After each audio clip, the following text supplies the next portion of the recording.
What up, though, Pride Nation? Welcome back to another Detroit.Sports.Alliance Roundtable. I am your host today, Luke G, from Lukegsfieldreview, and I have one special guest who this was his first season being a Lions fan, and I have a subscriber who hit me up immediately. He was like, "Look, I don't care what y'all got to do, I got to be on that nearest show." So we got both of them in the building. We will go through the panel. And have a little fun with this, people, because like I said, it's football season. This is the Mecca of the year for us. So let's talk about it. First up, we have Mr. Jim Bordeau from formerly the Detroit Sports Room to now back to Lions on the Prowl with him and Tim. What up, though, Jim? Yep. All right, then. All right, Jim. I bet you Jim at the mic. Hey, nothing much. Just suffering like all you other Lions fans out there. I don't know. I've had a rough couple of days. Yeah, listen. I can believe it. Then we get the heart. Oh, I'm right here. You hear me? Wait, is he delayed or something? Yeah, he's delayed. Okay, I think you delayed, Jim. I'm not sure why, but I think you delayed. Then we have 313. Yeah, I'm having some technical difficulties. Yep. All right. Yeah. So what I'm gonna do is I'm gonna put Jim on mute, or I'm gonna just probably let him out for a second so he can handle that. Jim, I will put you back in when you get that squared. All right. Then we have Mr. 313 J-Mo, Heart of the City. What's going on, J-Mo? Man, what's good? And I'm sorry for you Lions fans, but it's Free Smoke Tuesday. Oh my God! Already, dog. God, can we get to the week? Nope. Then we have one of the most talented people amongst this whole entire group, the queen of the den herself, Miss RachelMarieSports. What's going on, Rachel? What's up, guys? I know we're about to have a pretty interesting show tonight, so excited to do it. Interesting is a good word to use. Then we got one half of the dynamic duo, real Detroit Lions fans. Real, what's going on, Real? Oh, I'm so good, man. After, it's been a good week since the loss, you know what I mean? It could only go up from there, so I'm really happy with the rest of the week and how it's gone. But it's going to be a fun one. I have a feeling it's going to be a heated one. I think we're going to have different opinions here, so let's get started. I am sure of it. And then we have our special guest, his first season rooting for the Lions, and he gets his introductory on Sunday. The Hook Cam. Cam, what's going on, brother? What's going on, folks? Wow. A lot of thoughts, a lot of feelings. We're going to air it all out right here. So everybody sign up, buckle up, get everything ready. It's going to be a good one. Hey, and then we have our subscriber for the day, which is Motor City THANOS, who's usually in the chat lighting it up, but he hit me up. I only think the game was fully over, and he I got to be on here first thing smoking. So we have Motor City THANOS in the building. What's going on? What up, though? Good thing there was 2 days in between now and then. Woosah. Right, absolutely. Now, Jim, I think is fixing his technical issues. He will be back.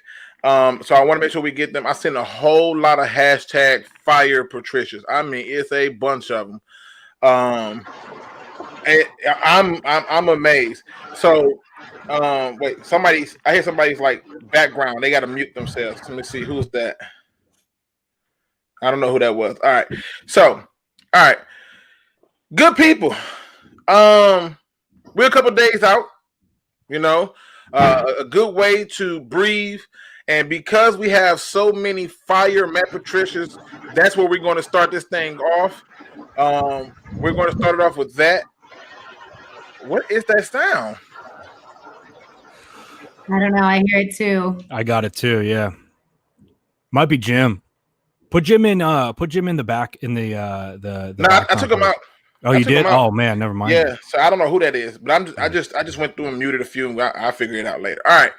So the first question, right out the gate, because some of the subscribers asked me and said that we may be a little premature and overreacting to what is going on. But hey, I'm here to answer those questions. So let's get it. We're gonna start this off with you, J-Mo.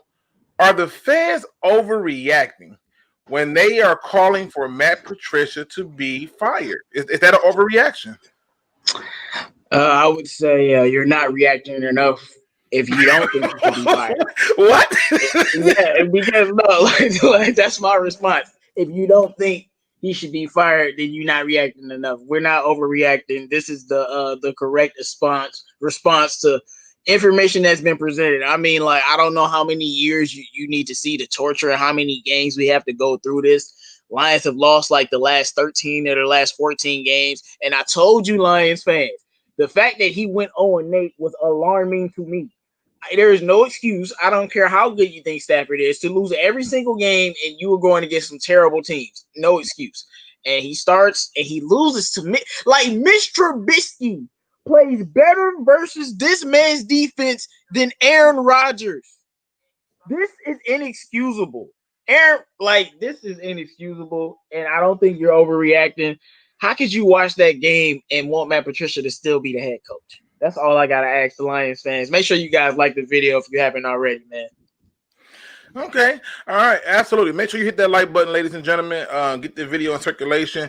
We'll go over to the Queen because she didn't even have a chance to join the post game, and it's probably good that she didn't because anytime I ever heard her speak, she's always high-spirited and high hopes. And I'm pretty sure Sunday probably had her doing a full 360. So, Rachel, talk to the people. Are the fans overreacting when calling for Matt Patricia's job? Man, Sunday did have me down. We've been going through stuff with this move and life's been crazy and I'm so excited for football. And then the Lions come out and they do that to me. And I was like, yeah, I don't know if I could have done this post game because I was sad. Like we left the house that we were at and, I was like, I just don't feel social anymore. For real, the answer to this question for me is yes and no. After last season, no, I don't think that they're overreacting because I think they see a similar pattern. But I do think the outcry after this one single game has been also coming out of that just general jadedness that tends to grab a hold of Lions fans so easily. And this is why I feel that way, having a little bit of time to think about it. I do think that one game into this season, this 2020 season, is a pretty small sample size. As far as gauging whether or not things have changed, as we see this game, I say no, it hasn't. But I don't know if you know this, guys. 15 other teams lost their games Sunday too, and some of those teams in very frustrating fashions as well. And yes, those teams don't have our coach, and maybe they're not seeing that pattern. But without a full off-season program, no preseason games, all of the COVID craziness, I'm not saying that they're wrong by any means to want Patricia fired. I'm just saying that for me, based on this one single game with 15 yet to come, it might be a slight overreaction because what happens if you fire your coach after week one? I mean, realistically and honestly, what happens? Do you promote your offensive coordinator and still go lose to Green Bay? Do you find someone else and maybe there's a literal miracle and we win out? I'm just saying that it is one game, as it was for 15 other teams. If this repeats over the next few weeks, then I am on the fire him train so fast, I can't even tell you. But right this moment, with this sample size of this season, without a chance to see whether there's, a chance that we win a couple of these next games, and also feeling that not all the blame belongs on him for this loss. I really think it went top to bottom, and I know we'll get into that a little bit more in some other answers, so I'll kind of save it. But I do think everyone, him included, and I'm just, to me, I'm like, realistically, they're not firing him after one game. We win next week. They should, though. Certain people are definitely going to be talking a little bit differently than after week one. Well, listen, Rage MK, if y'all wonder why I left this up there for so long, Rage MK is a Green Bay Packers fan. I am pretty sure he's going to come on to talk about the Packers on Thursday. I'm pretty he going to be trying to find a way to get on the show on Sunday. Man, y'all Lions fans, man. And he is saying don't fire him. Give him till mid-season. It's interesting that he wants that amount of time because who do we play mid-season? The Packers again. But I see you, Rage. You ain't slick. You ain't slick, Rage. What say you, Real? I mean, what are your thoughts on this? I'm definitely in the middle of J-Mo and Rachel for sure, right? So I think that those are the two extremes, because I think Rachel, you're being a little too positive, because I really don't give a damn about the other 15 teams that lost. I really don't. And, they weren't in this situation where, the people that have been defending Patricia, it's been all about, well, let's see what he can do given, he has his guys and, Matt Stafford's healthy and everything's going, everything's clicking. And that hasn't been the case for the past 2 seasons. And now really was his chance to prove himself and really come out and win. And not just that, this was a definite must-win game. Like this wasn't like Miami or something, some AFC team. Like this is your divisional opponent and the worst divisional opponent in the whole division. So you have to beat them. Otherwise, your whole season's a wash. But, when we're talking about fans being overreacting or not, I don't think they're overreacting. I think that they're reacting how every fan should react after knowing that your season's probably over after week 1. And just, the disappointment that you'd feel after that. But I do feel like, would I actually fire him if it was my call? No, I wouldn't. Unless I had the guy that he's going to replace lined up. I don't feel like there's any benefit to doing that. Maybe after week 2, like if we lose to the Packers week 2, then I might fire Patricia and tank the rest of the season so we can get Trevor Lawrence and like maybe trade Stafford away because, just free Stafford, hashtag free Stafford. I'm starting that right now because this poor man has been locked up for too long. Please free Stafford, please, man. Oh my God. Now, Jim is back. Jim, is you good, bro? I'm thinking so. Can you hear me? Yep, we hear you loud and clear. You caught on when I said it. Man. Perfect. My computer shut completely down. Hey, them updates be coming, man. Now we got 55 people in the chat, 28 thumbs up. Can we get those likes up, ladies and gentlemen? Also, I'm going to pass it up because this was the first season. Like we had Cam lost in the sauce. He was drinking the blue Kool-Aid. Yep. Cam, this is your first game as a Lions fan and rooting for the Lions. Are fans overreacting when they're calling for Matt Patricia's job? So this is the beauty about looking at things from the outside looking in. And, now I'm on the inside. First and foremost, I can't thank you guys enough for having me on this podcast and having this great community. You guys are awesome. So welcoming. I just want to lead off and say thank you for that. Man, appreciate having you, man. Yeah, man. I was excited. I was super excited. I got everything set up Sunday and, watched the Pats game, had the Lions game on the side, checking back and forth. Do I think it's an overreaction? Absolutely. I really do. And I know that maybe that's a hot take, especially judging by gauging the interest on the panel. But we got to remember the circumstances here, guys. Preseason is important. Preseason is important for a coach and for a team to get together, to understand, to gel, to feel everything out, to figure out where we're at. And they didn't have that this year. They didn't have that. And so just looking at the numbers, and I don't know if I want to dive into it yet because I know it's going to come out at some point, but the stats when you look at it aren't as bad, and there was some questionable decisions, absolutely. And this might have been Unland's first game calling the defense, and that's a part of it, absolutely. Do I think it's an overreaction though? Plain and simple, yeah, I do. And if you want me to get into it, I can. If we want to wait, then I'll sit on. No, I definitely want you to get into it. No, get into it, man. So let me ask this about you guys. If you're coaching a football team, and that team goes 2 for 11 on third down, would you say that was a successful day? No. Okay. If you had a team and you held the other team to 214 yards passing, would you say that was a successful day for you as a defense? Yes. Okay. If you had a team and you have an offensive that you coached, you pour your heart and soul into, and they gave up 1 sack, would you say that was a successful day? Yeah. Are they going to give up 1 sack? Yes. One sack. Yeah. So the Detroit Lions held the Chicago Bears 2 for 11 on third down. I've been in a staff meeting on a Sunday after a Saturday game where we went, 2 for 11, 2 for 10 and third down. That's not a fun staff meeting to be in.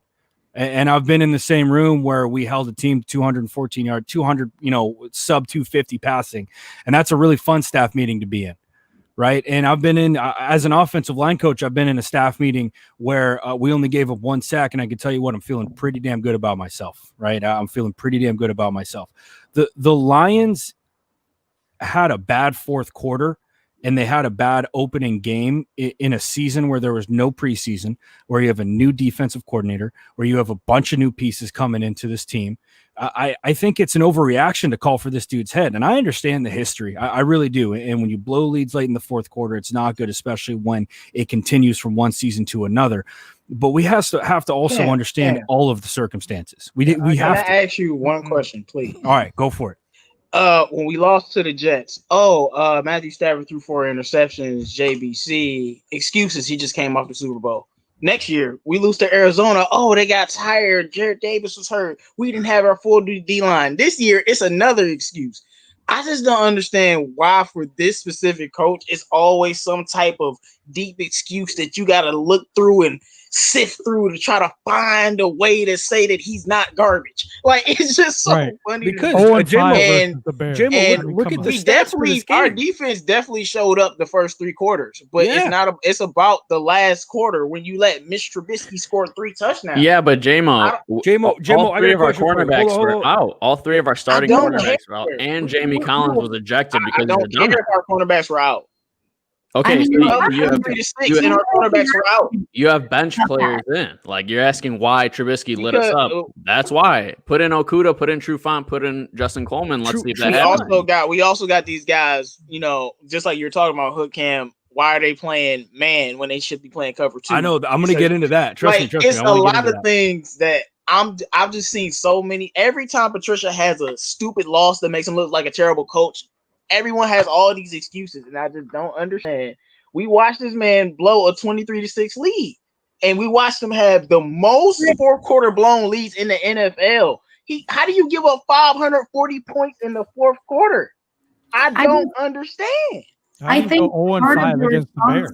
I think you're 0-5 against the Bears. Hold on, J-Mo, hold on. Let's give everybody a minute to respond.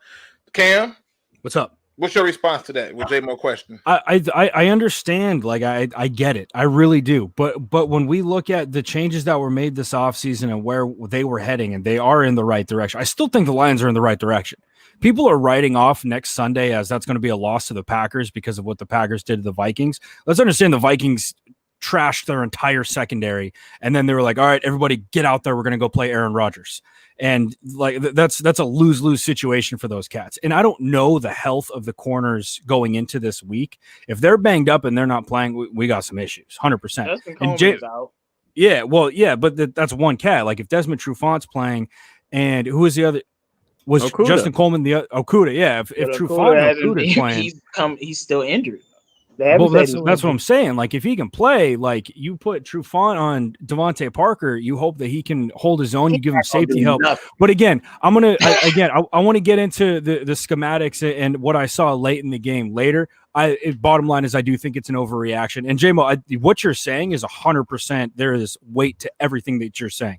I'm just trying to give you guys an outside looking in. So I've been in a position. I watched that Lions game and I remembered exactly the college game that I coached where I felt exactly the same way after we gave up. We were up 24-7 at the half. We ended up losing that game 31-24. I know what that feels like. But at the same time, I know that isn't a nail in the coffin, mail in the season, cut everything off and start fresh. I get it. I really do. But at the end of the day, I'm not ready to pull the curtain on Patricia. I'm just not. Okay.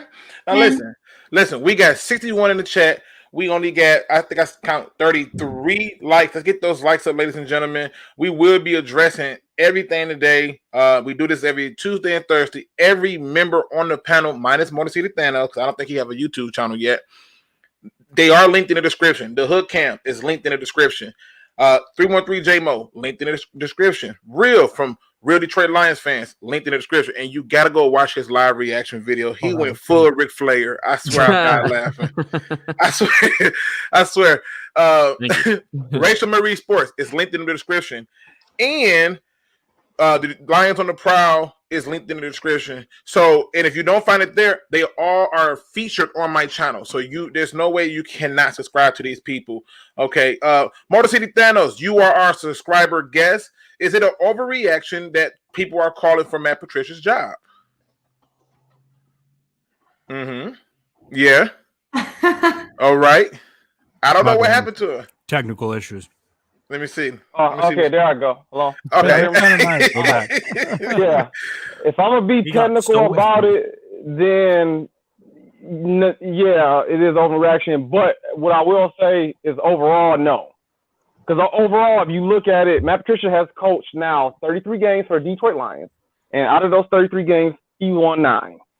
So yeah, I'll give him a couple more games, and if you add a couple more losses to that 33, then you got to go. Point blank, period.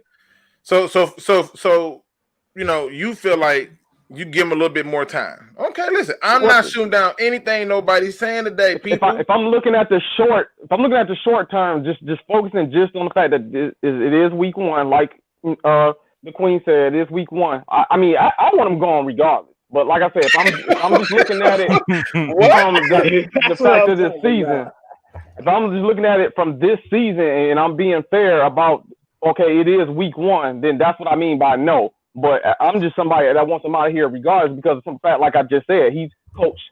If I just take this week out, he's coached 32 games at that point, and he won 9. So you got to go. And I don't understand how you can get somebody 3 seasons of sucking to say, oh, give him a little bit more time. Like, how long do you have to suck before you say, all right, that guy got to go? You know what I mean? I'm not going to have somebody build me a house and wait till they slap the roof on the top when it's everything crooked and say, you know what, keep building. It'll fix itself eventually. You know, like, no, I'm not going to do that. Listen. Look, Motor City THANOS came in with heat today. He like, listen, I got some stuff on my chest. I thought you said you had 2 days to woo side. What happened? Did you forget the mantra? Listen, it was a little bit hard, man. Jim. Yeah. Jim, is it an overreaction that fans are now calling for his job? And it's not just the fan either. Believe it or not, it's people in the media. Yep. I've seen quite a few different shows with Jalen. Don't say his name. Don't say it. No, I'm not talking about him. I'm not just around here. I'm not talking about just him. I'm talking about there were some other people in the media who could not believe what they saw, and they based it solely on him. But Jim, what do you think? Overreaction? No, I think we have a coach that's allergic to winning. I'm so fed up with this guy. I'm just so fed up. Have you ever heard of a draw play? Really? Can we only run dive plays? Is that all we can do? That's the running game, seriously. And Adrian Peterson even got 93 yards, and then you put him on a bench and go 5 wide.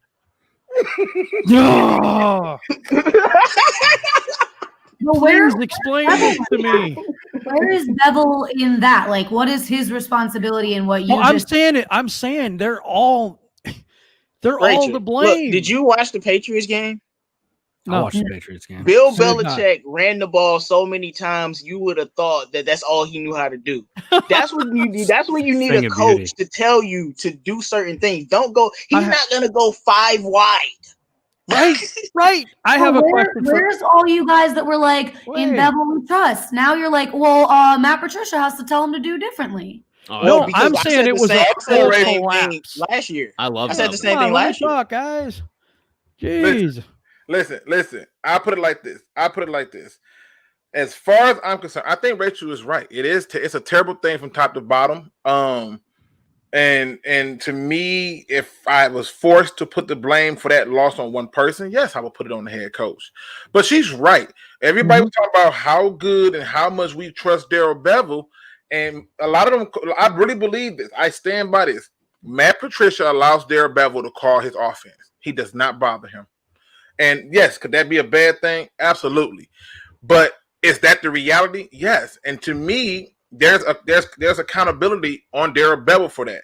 I counted 3 dropped interceptions that hit players directly in the hands. One to Desmond Trufant where Trubisky threw him behind him. He dropped it. The one that bounced off of the hands and went right into Justin Coleman's hands, body, arm, leg, chest, and head, and he dropped it, 2. And then the third one that popped straight up and went into the hands of Tracy Walker. So that's 3 interceptions that they did not get. I counted 4 missed sacks where I'm not even sure how he got out of it, but he did. He did. I mean, you would have thought he was Nightcrawler and just poof, let him out. So That's just my thought on it. But Jim, I have a question though. Go ahead. You watched this game, right? How many different running plays did we run? How many different styles of runs did we do? You guys ran a fair amount of power, which I loved with AP. Feed that man. Did we do one draw play? How old he is? On that no, they play, didn't do the a draw. draw. Would work just perfectly on that. Yeah, you still keep the definitely clock moving. Right. No, 100%. Which third down are you talking about specifically, though? The third down where he got sacked, it was a 5-wide situation with Stafford, and Stafford gets sacked on the play. Yeah. And so we that was field goal range. So yeah, I was watching. Like I said, guys, this is the thing, and I guess I'll start diving into it with a little bit of the schematics behind it that I have a problem with. To me, the situational football for Detroit was a tough look. And when you talk about, hey, should we fire a head coach? Situational football is something that a head coach can't be bad at. And that's what a guy like Bill Belichick has made a career off of. That's what you look at great coaches in the game today. They do such a good job situationally. And, pre-show I was talking to you guys. All right, we're in the red zone, right? We're on like the 10 or 15 yard line. And we have backup corners in because our guys are banged up. And we're going to sit there and we're going to run man against the Chicago Bears. And it's not like the Bears have these world beaters on the outsides, but you got to help your boys out. As a defensive coordinator, you're in the red zone. Once you get inside that 20, it's cover 2 until you get inside the 10, inside the 5 maybe. So you're going to sit there and you expect these rookie corners to run with cats all the way across the field. In the fourth quarter, after they've run their ass off all game without a preseason, without the real ability to sit there and get game conditioning, and you're going to lock up and go, man, that's why Jimmy Graham almost scored on that touchdown. That's what set them up for their first score. And then the second score, they're on like the 30. And once again, what are they doing? They're going, man, one single high safety, everybody. And the second thing is that when they press, I don't know if you guys notice this, when the corners for the Lions press, it's not a true press. It's about a yard and a half off, and there's zero contact made. I'm going to be quiet. Expect these cats who haven't played in the league or who haven't played legit time in the league, if they have been in the league for a couple of years, to sit there and press up with these guys and not give me dude, man, like lock up. Let's go. It's a street fight out there.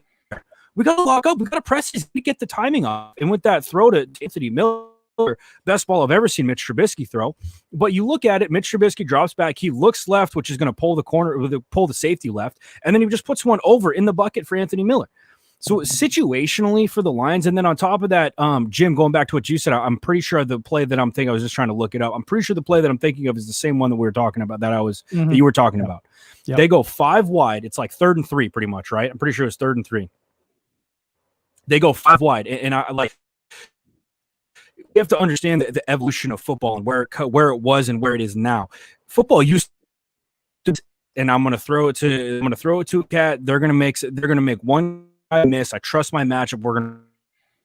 The NFL isn't that anymore. In my eyes, the NFL is about getting guys, like if they go 5 wide, but instead of having everybody spread out, they're lined up in a tighter alignment, and you can get a pick play going. You can get something where we're getting upfield. Now we're talking. But that 5 wide play, I didn't like that. And to me, it's situational play calling that is killing the line. I can guarantee you, this actually might not be a bad idea for a video for whichever one of you cats wants to jump in. If we go back and look at the games from last year, and cut me off whenever, because I feel like I'm rambling now. But if we go back and look at the games from last year, I guarantee you that we're going to see crucial 3rd downs where we sit there and go, why are we calling that play? Why are we spreading everybody out against this stud defense where we're down our starting receiver, right? Why are we doing this? Like, we have to be better in situation. We have to know we need 3 yards. Adrian Peterson's hot, right? Line him up in the gun, run a draw. I love that idea, Jim. But draws are great. So there's some very silky, very cool draw plays. I just thought of 3 up on my school team. Actually, the situation for the Lions has to be better. They have to be better. They have to KYP, know your personnel, right? If we got backup corners in, I'm not running man. I'm sorry. Every cat in the NFL knows how to run cover 2. Every goddamn corner in the NFL knows how to run cover 2. They've done it before. Cam, right? Cam, let me jump in. It's okay. All right. Last year, well, actually the first year, I said it was his first year. He came out for the Super Bowl. We're not going to go crazy about this, right? After that first game against the Cardinals, I saw in year one that he was still learning his job, and I saw that what you talk about, situational football. And that first game against the Cardinals, and I'm thinking, you're trying to chew clock with this much time on here when all you need is a touchdown to put the game away. And he played it so conservative. And even with this particular pass game, I was looking at the situation where I'm saying to myself, that pass play shouldn't even been called, because if you call a run and one, Stafford don't get sacked because there's no way he can get sacked on a damn run. And then two, they're forced to burn their timeout. And now all the pressure's on them to make a play. And then what they have to do is just spike the ball, which takes away from a down. We did not do that in either of the games that I've seen over time. And I think what you're saying is spot on. Now, we have 75 people in the chat. I'm still only seeing about 42 likes. So get those likes up. I just want to make sure we put this out there. Now, Jim, I want to go back to you because you were still answering the question. You're saying you're saying it's not an overreaction, most definitely, correct? I don't think there's too much of it. You know what I'm saying? We've seen this for like last season was the same way, and it's like, well, we didn't have Stafford, and we didn't have this person. We have Stafford. What happened? You know, it just like it's the same thing over and over again. We have the lead, we sit on the lead, and then that's it. If it wasn't for AP in this game, I think we would have lost by more. Hey, I'm not mad at you. Now, this right here was big because last Sunday I was misquoted. I think I said Cephas had 8 targets and only caught 3. He was targeted 10 times and only caught 3. That's true. So, you know, that to me is not good. Of those 3, only one pass I think was a bad pass, and Stafford alluded to him that no, that's not true, that's me. But it still hit him on both hands, like literally on both hands. And then the other one, it just went over his head. But again, people, we are here. Y'all want to get them questions down because we got a lot to cover. The next question that comes up for me is this: we talk about the fact of it being an overreaction. This one came directly from another subscriber who simply said, should the Lions wait until the end of the season to fire Matt Patricia, or should they see a few more games and then decide to fire him? And they wanted our thoughts on it. I took a lot of questions from subscribers today, so I wanted to put that out there. But we're going to start this off with you, Jim. What do you think? Should the Lions wait to the end of the season no matter what? I don't care what the record is. You wait till the record is complete, then fire. Wow. I don't know if the wheels really come off. I could see them go. I could see them doing it. It's the Ford family, though. They generally don't fire people mid-season. They generally don't fire in season. They generally wait till the end of the season, then they do the firing. Do I think they will? No, I don't. Do I think they should? Yeah, I do. Okay. We're going to go over to you, Motor City Thanos. Do you think no matter what happens, the Lions should let him play this season out?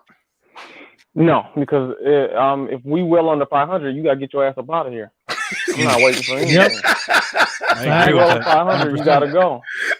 Like, if you close to 500, at 500, okay, well, we'll string you along a couple more games. But if we, within 10 games, we 3-7, no, I'll walk you to your car, sir. Have a nice day. Get the F on. All right, simple Security as that. No, you can't, sir. I'm done with you. Give me your mask too. You can't even have your mask. Give me that Detroit Lions mask. You can't have that. Any merchandise you got. Have a nice day. I'm not waiting to the end of the season. No, you can go. We can let the water boy coach for the rest of the season. I don't care. He gotta go. You're not about to do that. That's a negative. Now, if you are into the betting, and let's say you like the sports betting parts of it, you definitely got to check out Dan's show. He is a Kansas City Chiefs fan. I remember him, not being, too happy with the Clyde Edwards-Helaire pick, and I was like, dude, this guy makes everybody miss on the first go around. Like, I don't care who you are, the first person is going to guarantee Clyde miss. Guy, yeah. He guaranteed to make that first person miss. He don't care who you is, how much of a torpedo you think you are, you're going to miss him. Okay, so, but I think he's happy about it now. Might be coming around a bit. Yeah, he might be coming around a little bit. Cam, what do you think? Do you think that the Lions should wait till the full season happens and then fire him, or like no matter what, or do you think they should kind of just, whatever happens, if it's not getting better soon, get rid of him? What are your thoughts? Right. This is a tough question. You got to look into the crystal ball, and you got to play the what if game, and that's always a tough one to play. But I'm gonna sit here and play it. If they go on a losing streak here, you have to put your foot down. If you're the ownership, you have to. And I think that he should get to like week 5 to figure it out. When's the Lions bye week? Because that would be the week exactly. 5. So if by week 4, okay, so that's why that makes more sense, because you said by week 5 they should make a decision. If he's not like running ship and we see like an incredible decrease in play in weeks 2, 3, and 4, then yeah, we got to trash him. You got to promote Unlin or Bevel, probably Bevel, because he's the one who's been there longer, and you got to rebuild from there. But if he goes down that path, then no, you got to get rid of him personally. But should they wait to the end of the season? If he puts together some wins, if they win against Green Bay, the conversation next Tuesday is completely different. We have to understand that. If they win against Green Bay, this conversation is completely different, and I'm sure J-Mo's still probably going to be knocking at Patricia's door, and he's going to be peeking in his window like, you ain't done yet, dog. I'm still keeping an eye on you. Yeah. I could care less if he's going to win on. He's going to win on Sunday. Go back home, try to kick his feet up, and J-Mo's like, "What in the name? What are you doing here, man? Get your ass back in the office. You got to watch the film. What, you think one win's enough?" But no, I you can't wait till the end of the season. If things start going south, you got to axe them sooner rather than later. Now, ladies and gentlemen, we have a rare, and I do mean a rare appearance on the round table, because it's never happened until now. We have Mr. Seth J. Walker in the building. What's going on, Seth? Hey, Luke. How's everyone doing? And yes, a rare appearance. Thank you for having me. I had a few things to take care of, but I'm here now. Again, hello everyone, and whoever came up with the free Stafford tag, I really like that. Free Stafford. So yeah. All right, listen, we're going to get into it. We're going to keep rolling down the thing. Matter of fact, I'm going to give it to you really quick. I'm going to ask you the question. It's going to be a 2-for-1. Really quick answer this one. First question is are fans overreacting when saying that it's time like for Matt Patricia to be fired? And if the Lions do fire Matt Patricia, should they wait to the end of the season? I'll try to keep this as PG as possible. But anyway, is it an overreaction? Now, was it Hook Cam who said that in terms of this season, not so fancy? I think even Rachel said, in terms of this season with not being a preseason and new personnel. Yes, I get it. But over the span of 2+ years, you have a guy who the best he can come up with is we have to coach it up better. Still not able to get his team ready to play four full quarters. A guy who I never wanted them to hire in the first place. Everyone was saying that he was so smart. He has this aeronautical engineering degree, but I saw from the beginning this blowing up in our faces, just like when the Lions hired Marty Morningweg, who Matt freaking Miller thought was so smart. And where the hell did that take us? I mean, seriously. Now, with I'll cut off there. So no, it's not an overreaction, because the dude never should have been hired to begin with. And now I'm the one saying, I told you so. Now, with that said, should he be fired yet? To be fair, no coach gets fired after just one game in the season, unless he got caught being a pedophile or some crap like that, So, to be fair, I don't see him being fired until at least week 3 or 4.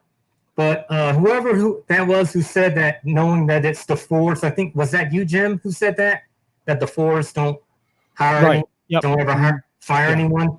It may very well be the end of the season. So who knows? I really don't care. I do care, but I really don't know. Okay. Now listen, Roche says y'all should watch Jackson Kruger. Shout out to my homeboy Jackson Kruger. Me and Cam rocks with him. I'm pretty sure everybody else in the chat do too. Big Jackson Kruger guy. Yeah, we rock with Jackson Kruger. JK, I call him JK because we on a personal basis. But I did see his video. And so again, I support everybody. So yes, definitely go over and check out Jackson Kruger and see it. Yeah, no, it happens. Real. Should the Lions wait to the end of the season to fire Matt Patricia? Well, first of all, it's nice to see Seth here. This is actually his second appearance. He was on a roundtable with I think Rachel and me and Andrew. So that was that was a fun one. So this one's going to be fun as well. But as far as Patricia goes, listen, I think that, I'm going to go there. And I know a lot of fans get really irritated when you talk about tanking, but I'm going to go there. Look, we're in a unique situation where Stafford's near the end of not only his career, but near the end of his contract, and he might not want to come back, right? And honestly, like I said, #free Stafford. Like, he suffered enough here. Let's let him go. Let's let him win a Super Bowl. So in my opinion, if we lose against the Packers, the chances of us even making the playoffs is so slim, losing to 2 divisional opponents in the first 2 weeks of the season, that I feel like you're in a unique situation to fire the coach, tank the season, trade Stafford for 2 first-round picks, and draft Trevor Lawrence with the first overall pick. I tank for Trevor. Tank for #free Stafford. Tank for Trevor. I cannot. Yeah, but I cannot. I can never. This whole idea of tanking in football does not work. It does not. It does not work. And I would never be like tank. But outside of that, I'm with you, real. It's just the tanking part that threw me off. I'm an opportunist. Queen. That's all I can say.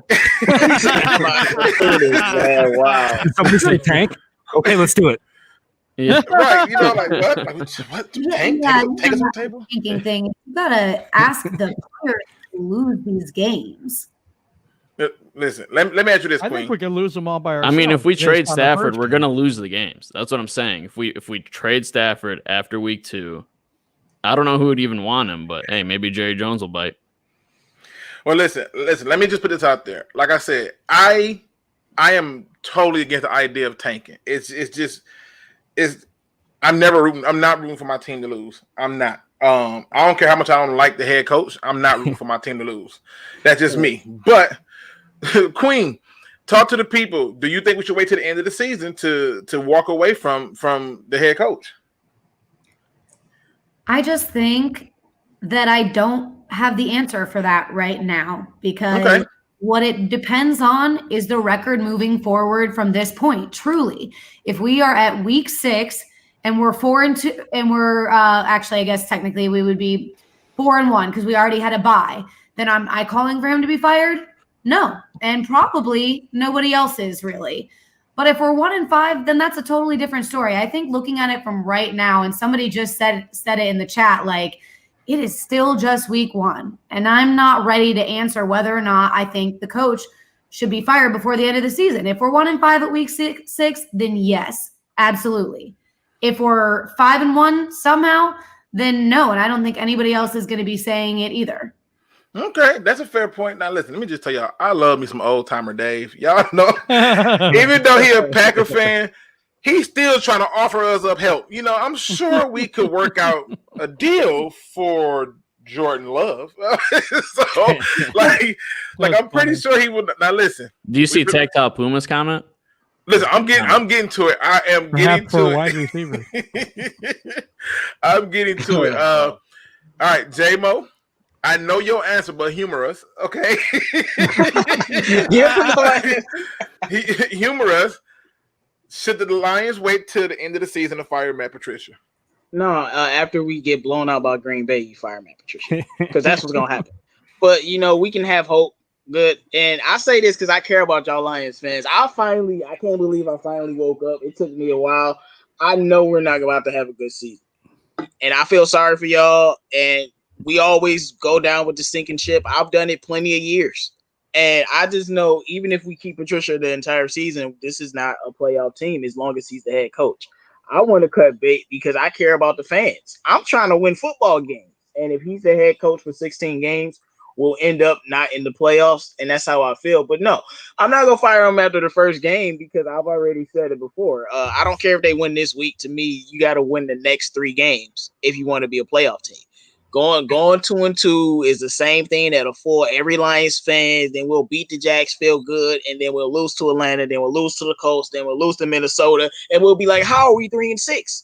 So I'm just looking at it from that perspective. I have to give them a chance to, after we maybe beat Green Bay, to beat Arizona and beat the Saints. But after that, I'm out on it because you just lost a game that you kind of had to win. So now you got to make that game back up. So I know fans are wondering, like, why do we have to win the next 3 games? We just lost a game we weren't supposed to lose. And when I'm looking at the injuries that's going to continue to mount up because the Lions stay injured, so y'all know we're going to be getting hurt all year. Prepare for it.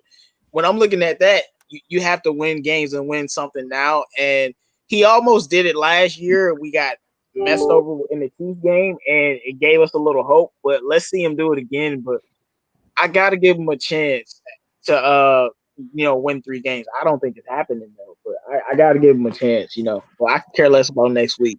That was totally a surprising response from you. I'm gonna be honest. I mean, that's what I said, man. I actually had to check myself to make sure I wasn't asleep. I'm like, am I dreaming? What the hell did he just say? like I had to be sure that I wasn't going crazy. This next question is gonna be a rapid fire question. It's a simple yes or no. No. If the Lions fire Matt Patricia, does that mean that they got to fire Bob Quinn? We're going to start this off with you, Seth. Yes or no? Hell yeah. Jim, Yeah. if the Lions fire Matt Patricia, does that mean that they have to fire Bob Quinn? Yes or no? Yes, absolutely yes. Motor City THANOS, if the Lions fire Matt Patricia, does that mean they have to fire Bob Quinn? Stone Cold Steve Austin said, "Oh hell yeah." Cam, okay. Listen, it's been a real strong census right now. Cam, if the Lions fire Matt Patricia, does that mean they have to fire Bob Quinn? This sucks, but yeah, you got to start fresh. Man, okay. Real. Somebody gonna break the chain. Real. I'm breaking the chain. My answer is hell no, man. Look, okay. In situational moment. All right, we said quicker. Sorry, my answer is fire. No. Go ahead. Yeah. No, you said no. All right, Rachel. All right. If Matt Patricia gets fired, does that mean that they gotta fire Bob Quinn? No.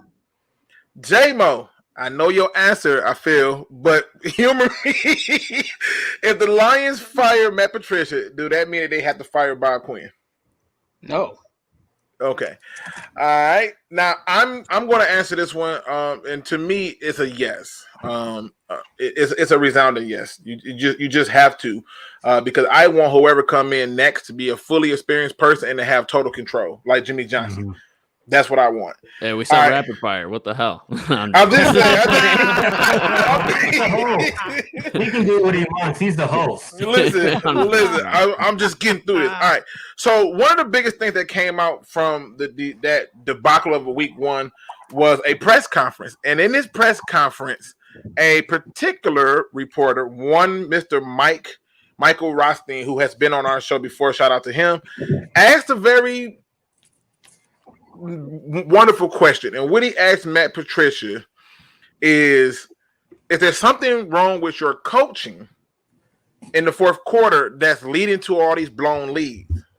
And Matt Patricia's response to him was, no, I had one of the greatest fourth quarters in NFL history, and referring to his fourth quarter versus the Seattle Seahawks in the Super Bowl, where Seattle decided not to hand the ball off to one Mr. Marshawn Lynch, but opted to throw.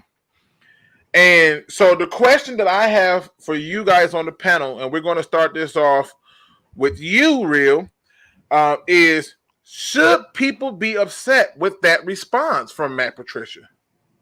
Yeah, absolutely. Look, as a coach or any leader, you have to take responsibility. I feel like even if he didn't believe with all of his heart that his coaching could be improved in the fourth quarter, you still have to take the responsibility and the accountability, because what you're basically saying is it's everybody else, right? I mean, like, who else could it be? Are you blaming Bevel for not running the ball? Are you blaming, Stafford for his interception or getting sacked? Or are you blaming Swift for dropping it? Who are you blaming then? Like, as a coach, you have to take that responsibility. So, yeah, of course, I feel like everybody on the team, I would be pissed. Yeah. Okay. Jim, what do you think? Do you think fans and media and people who are fans of this team should be upset with his response to that question? Absolutely. He's taking credit for his buddy Daryl Bevel's terrible call. Yeah. He's throwing Bevel under the bus. That's true. all he did. I didn't think about it like that. To be honest, all he did was he reaped the benefits of Daryl Bevel not handing the ball off to beast mode. Yeah, because I think it's a wrap. And so he's getting all this credit for a defense that had them on the 1 yard line, and they chose to pass. But I'll give him credit. Yeah, that's great. Yeah, absolutely wonderful. Okay, I did not think of it like that. Cam, should the fan base be upset with his response to that question? And you being a coach. Yeah, man. From a fan perspective, you're breaking up on me, Cam. You're breaking up bad. Yep, you're breaking up on me. Look up somebody else real quick. Hold up. Okay, no problem. I'll go to you, J-Mo. Should fans be upset with his response to that question? I just want to say to all of the fans out there, how long does Matt Patricia have to continue to disrespect y'all and act like he doesn't care? Oh, yeah, when I was with the Patriots, I did something. Bro, if you don't shut up talking to me, like, what have you done as a Lion, bro? You look like you 1-3 against rookie quarterbacks, and you want to talk about what you did as a Patriot when you were winning championships. Oh, man. I think we definitely should be upset with that. It's like he's not trying to take any accountability, any responsibility, and you want to bring up what you did on another team. And you didn't do well. Listen to catch and be like, well, I was catching passes with Tom Brady with the Patriots. Like, you think we want to hear that? I'm like, oh my God, I cannot believe he's actually like, well, yeah, I have one of the greatest fourth quarters ever. Like, Matt Patricia, man, I'm disappointed in you, man. Okay, Cam, are you back? I think so. Can you guys hear me? We good? Loud and real clear. good. My apartment Wi-Fi sometimes isn't the best. My bad, guys. Listen, you don't listen. That's why I go direct connect, because I learned that Wi-Fi it's the strangest things will interfere with the signal. All right. So Cam, what are your thoughts? Do you think listen, people, Cam coaches. Mm-hmm. Like, Cam, should fans be upset with that response from him? As a fan or as a coach? This is kind of the. You know what? This is a rarity where I get to do this. I want both. Give me both. Okay. As a fan, I understand the hate. As a fan, yeah, I can see being pissed off at that, because it's like, come on, man. Like, how many times we got to go through this? How many times do we have to do this song and dance before you take some responsibility for what's going on? As a coach, you never want to see the head honcho sit there and be like, maybe I am doing something wrong. I want whoever's running the show to wholeheartedly believe that they have control the entire time, and to wholeheartedly believe that it's like if you asked MJ, like, hey, do you think you should get the last shot? And he was like, I don't know, man. Should I? You'd be like, whoa, what? No, you should say yes. So, like, as a coach, I would never want the head coach to be like, oh, maybe I am doing things wrong. No, man, this is your show. You run the damn show. You know what's up. You know the ins and outs. You command it. As a fan, I totally understand being like, dude, what the hell? Like, how many times do we have to do this thing? So, yes, from a fan perspective, from a coach perspective, no, I want whoever's at the helm. He doesn't have to admit he's wrong. Just don't say what you did with the Patriots. Like, no one cares. Like, why are you like? He didn't have to say. He could just be like, "Hey, man, I've done good in my career." Like, I don't know anything else, but I was good, 5 years ago. Like, yeah. What? Yeah, no, and that's the thing, J-Mo. That's the fan perspective. The fan perspective, I totally get that. As a fan, I'd be like, I don't care what happened. Even as a coaching perspective, but you're taking credit for something you didn't even do right. Right. Even as a coach, I say, why would you even say that? So, but here's okay, and if we're gonna dive down a rabbit hole for Super Bowl 49, and I don't know if we want to go there, but that's a game that I've studied and I've analyzed closely. Okay. The third and fourth quarter in Super Bowl 49 is some of the best coaching I've ever seen. Now, for Patricia to sit there and go, "Yep, all me and stand up while Bill Belichick's there with the glare and the hoodie. Obviously that's not entirely correct, because if you don't think that Belichick had a hand in that, then you're crazy. But at the same time, Patricia's the DC. Patricia's the one calling the plays. It was a phenomenal piece of coaching in the second half of that game, especially on the goal line. But I like I said, I completely understand where you guys are coming from, and I get it. As a fan, I'd be pissed too. What happened to the Eagles? What happened versus the Eagles? He wasn't he the coordinator? Yeah, it was, but that's a different. Right. I mean, he's not going to bring up the game. That's all I'm saying. I don't hear nothing. Like your most recent Super Bowl. So I respect you a lot, but I'm sitting here thinking, if he hands the ball off, we ain't talking about his great defense. We're talking about a loss. Yeah, but I think what y'all both are missing is what Cam is pointing out is those 2 quarters. There was great coaching in it, okay. And he's simply just saying that. Of course, if you're a coach, like for example, like if you're going to apply for a job, you're not going to tell them how you cussed your last job supervisor out when you get to the new one. You're going to give them the best resume possible. So it's just one of them things that he's just pointing out that he did do some good coaching in those games, but he said that's the coaching side of me. I want my coach to feel like he's always in control. But the fan side of me is like, what the hell are you talking about? 100%. Yeah, 100%. Like that's even from a coaching perspective, you don't have to say that. I don't think like other coordinators would have said something like that. Like it's just I think they would have. I think they would too. I know dudes who coach in the NFL. I know guys who are coordinators in the NFL. We have to understand who we're dealing with here. You know what I mean? We're not dealing with high school coaches who are like, yeah, probably should have run it there. Like, no, we're dealing with dudes who they get paid a ton of money to call plays. They get paid a ton of money to do this stuff. You don't want somebody who is questioning themselves who's in that position. Even when you're in the staff room, like, dude, I've been in the staff room with a head coach where, maybe you do have questions, but you don't ever want to see that from a leader. Right. And that's kind of the thing. I think that a lot of, and fairly so. And that's the thing, like anybody who is not a Patricia guy, I don't want you guys to think that I'm like dogging on you, because that's not what's happening at all. I completely understand what's going on, but you never want to see that question, that fault, that, maybe I'm not doing, because as soon as you that's what I keep saying. I don't need to see that, but don't say what you said. And that's what I was saying. But I think again, like, that's kind of disrespectful. J-Mo, he's saying like, okay, like for example, like you remember when Jim Moore, they was like, so how y'all gonna get ready for the playoff? And he was like, playoffs? Are you kidding me?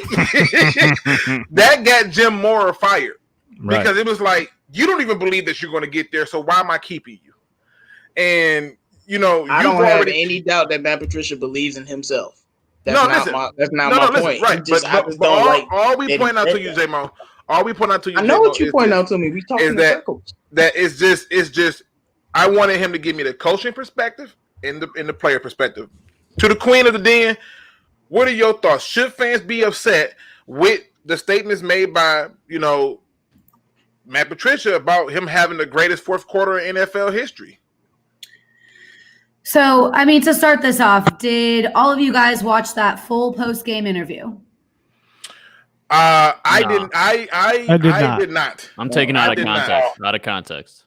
I do have to step up and say this, that I watched it, and many, many questions before that, because they were berating him with similar questions. He did take responsibility. So I feel like it was a little bit unfair of the media to take this one question and run with it as if, oh, look, he doesn't even own the stuff that's his fault. But that's just not true. That is not how the interview went. I do think that ends up looking so unfair. And the media is doing that with so much right now that it's like they want to make it seem like, oh, yeah, that was his response. But here's how I took it when I watched the whole thing. He was getting berated. They were, a lot of the questions were real blunt too. And I know that's what that interview style is. But I'd be lying if I said when I'm upset and that's the type of stuff coming at me, I don't get salty. And that's what he sounded like. He sounded salty, like someone that doesn't want it to be made out like he's literally never done anything right. It's like kicking a dog when it's down, may cause it to bite. Well, then win the damn game. Was there a better answer? Probably. But I'm just not really going to read into it like that and take it out of context like that. Stafford answered questions very shortly and curtly with a particular tone too, and we weren't mad at him. It's all a matter of perspective for me. To ask him to be a better coach is one thing, but to ask him to be a better speaker or a better person is ridiculous. It is. That's why we got you here. That's why we got you here. You got to keep us fellas in check. That's what I'm talking about. This is what you're here for. I mean, that's a good point right there. Motor City THANOS, you are a subscriber guest for the day. You are also a fan. Were you upset with his comments about him having one of the greatest fourth quarters in NFL history? Well, first, I'm going to have to be honest and say, I really don't give a damn because at this point, I don't want you here anyway. But I'm going to answer the question. If I'm going to answer the question, then yeah, it's stupid because let's be honest, you can count at least 2 Super Bowls that the New England Patriots shouldn't have won. Obviously, the Seattle Seahawks won being one of them. I don't think they should have won the Atlanta Falcons one either. And I think I blame that on the coach on the other side because if you just ran the damn ball when you had the big lead on New England, maybe you might have still won that football game, but you wanted to decide to make Matty Ice the man of the Super Bowl and end up losing. So, like, you know, New England's a good team. Don't get me wrong. They got good coaches. They got some good players. But let's not act like New England was just going to Super Bowls and blowing teams out. They were winning by field goal, okay, which means it was a tight game. Okay, how many Super Bowls did they win where they actually blew the other team out? It was very few. So at the end of the day, you know, yeah, I'm gonna be a little upset. Yeah, he might have been salty, but I'm a bit salty too because you ain't did shit since you've been here. That's where I stand with it. Well, all right. We all salty over here, man. Got Bears fans laughing at us. I was not prepared for that at all. Seth. Hold on, people. He said, I'm salty too because you ain't done nothing since you have been here. Seth, should the fans be upset about this? Well, actually, to be honest, Rachel brought up an excellent point because, yeah, she did watch the whole interview. And me being a journalist, I do know that you do have to present the complete story, not just part of it, unbiased. So I'm glad she brought up those points. So it sounds more like Patricia was being grilled and got defensive and like, hey, you know, defend himself. Like, hey, I did this so-and-so. I had one. But with that said, no one here in Detroit gives a hoot about what the hell he did in New England. Since he's been here in Detroit, he has been a complete freaking failure. And I am personally sick and tired of every time he says we have to coach it up better. Like, we're dummies, like we're supposed to accept that, like, duh. What that tells me when he says that he has to coach it up better is I'm sticking with what my way works because I'm smart and you're dumb. You're too dumb to know any better. So I just have to coach it up better instead of finding something different. He doesn't have to admit that he, messed up or anything. Just say what you're going to do differently, how you're going to fix it. You don't have to go into full detail with X's and O's. Just say you're going to put players in better positions to win.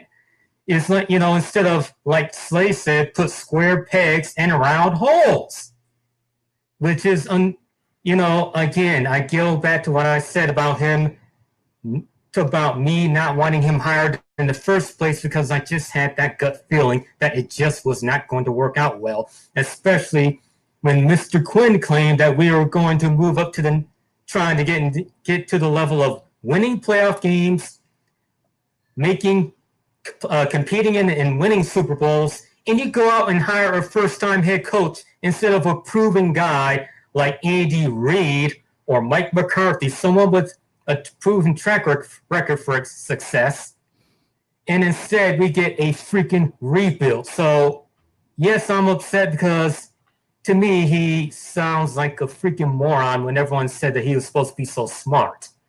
Well, first things first, we have 75 people in the chat, 55 likes. Let's get those likes up, ladies and gentlemen. Second thing, Nomas J's been in the building for a while. I want to make sure I give him a shout out. What's going on, Nomas? Welcome to the show. And third thing, to be fair, Seth, Mike McCartney made some dumb decisions in that Dallas Cowboy LA Rams game, i.e. one of them not taking that field goal. He won the Super Bowl though, didn't he? Okay, fair enough. Listen, I got no dog in this fight. You don't got a lion in it either. Exactly. So I can't argue with it. I love my team. But damn, Okay, Mike Tomlin. Mike Tomlin, how about him? Well, Mike, how do you get that guy? I'm confused. You're saying Andy Reid. Like, who wouldn't want Andy Reid? Who wouldn't want Mike Tomlin? Who wouldn't want Bill Belichick? You can't just get these guys. They're still on the team. So You keep Caldwell until you do. Preach, Seth. That's ridiculous. I know it sounds very symptomatic.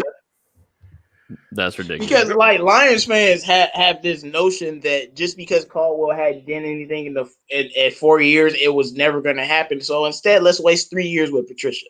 If you got to find somebody that proven that can take over that job and that's going to be better than Jim Caldwell, and instead we got some guy who's never coached before in his life. I definitely understand where he's coming from. You don't get rid of Caldwell until you have that replacement. It's the same thing we talk about Stafford. You don't get rid of Stafford until you draft a quarterback that's not going to let us go 0-8 out. Nah, I don't want to be the Cincinnati Bengals having Marvin Lewis for like 15,000 years. I didn't say 15,000 years. I just said you don't get rid of Caldwell. Hold on. When is okay? Go ahead. How do you get rid of him after? Hold on, J-Mo. Hold on. I want to be able to hear everybody saying. Go ahead, Real. Say your point you were saying. Oh, all I was saying was, where's the guy? So since Patricia was drafted, is McCarthy the guy? J-Mo, are you saying that we should have waited until McCarthy was available? Because Bruce Arians would only go to Tampa Bay. He retired, and he only would want to go to Tampa Bay. If we were still in the same situation and there's not a hot coaching candidate on the board at this time, we'll probably be a much better team the last 3 years. That's what I'm saying. I'm saying don't get rid of Caldwell until you got somebody who can replace him. Why would you? That's what I'm saying. Yeah, but I think overall, what Seth's point is this, and this is something that I've been doing a lot of research. The Detroit Lions have had 16 head coaches. 16 head coaches. Only three had previous NFL head coaching experience. Out of the 13, 2 of them were interim coaches. So we just gonna keep moving on down. Okay, can I just respond to that? Look, guys, go ahead. That coach is never going to become available because either they just got fired from their job and nobody has confidence in them, so that's not the guy you're talking about, like Mike McCarthy, or they're already on an established team and they're going to stay there till they retire. So that guy's not going to come around unless you find a guy like Sean McVay, and then that guy didn't have head coaching experience in the NFL, and they gave him a chance and he's amazing. So what do? You never hire Sean McVay.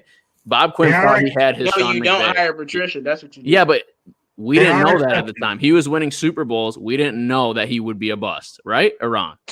Right. I definitely was unsure about it. I didn't know about this at all. So I will say that then you're right.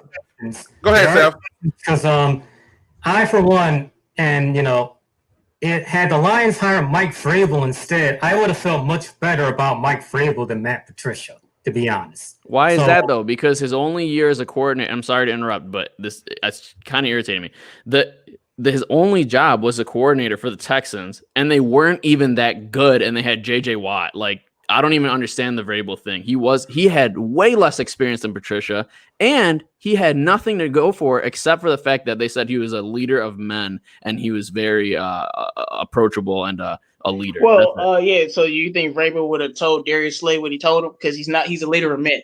But I'm not talking about that. I'm talking about the situation that we were in when we were looking for a coaching candidate. We shouldn't have been looking. I think that's where we're getting at. We shouldn't have been looking. I guess. Okay. 9 and 23. Listen, let's move on to this really quick question. I like this question from not a Lions fan, but he says, and it's to all of us. This is a yes or no question, rapid fire. Starting off with you, J-Mo.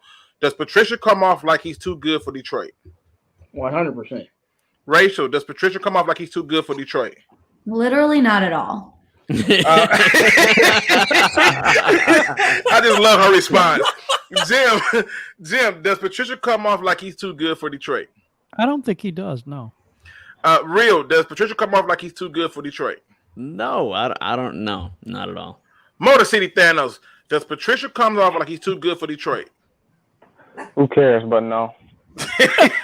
Seth, does Patricia come off like he's too good for Detroit? Yes. All right, Cam, does Patricia come off like he's too good for Detroit? I don't think so. No. Yeah, I don't either. I don't think he come off like he's too good for Detroit. It's a good question, though. I love the question, though. Mm-hmm. So that's why I quickly asked it. All right. So here's the real question right here, ladies and gentlemen. The Lions have placed Justin Coleman on IR. So obviously you can have him on IR for 3 weeks and then you can bring him off of it. But because one, it's just a two-part question. The first part is because he's placed on IR, does this concern you? And two, does this make the Jeff Okudah pick at 3 a stronger pick because now we have him to kind of play cornerback? We're going to start off with you, Cam. What are your thoughts?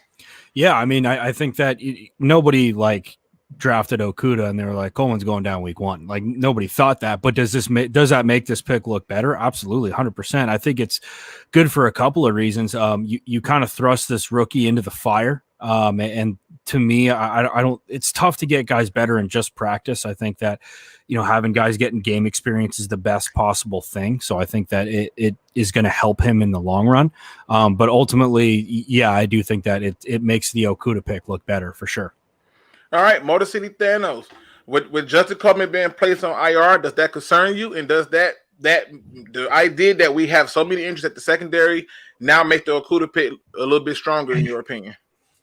Anytime any Lion go down, it concerns me because it seems like it gets contagious. And then this person go down, and that person go down, and now half the team is down.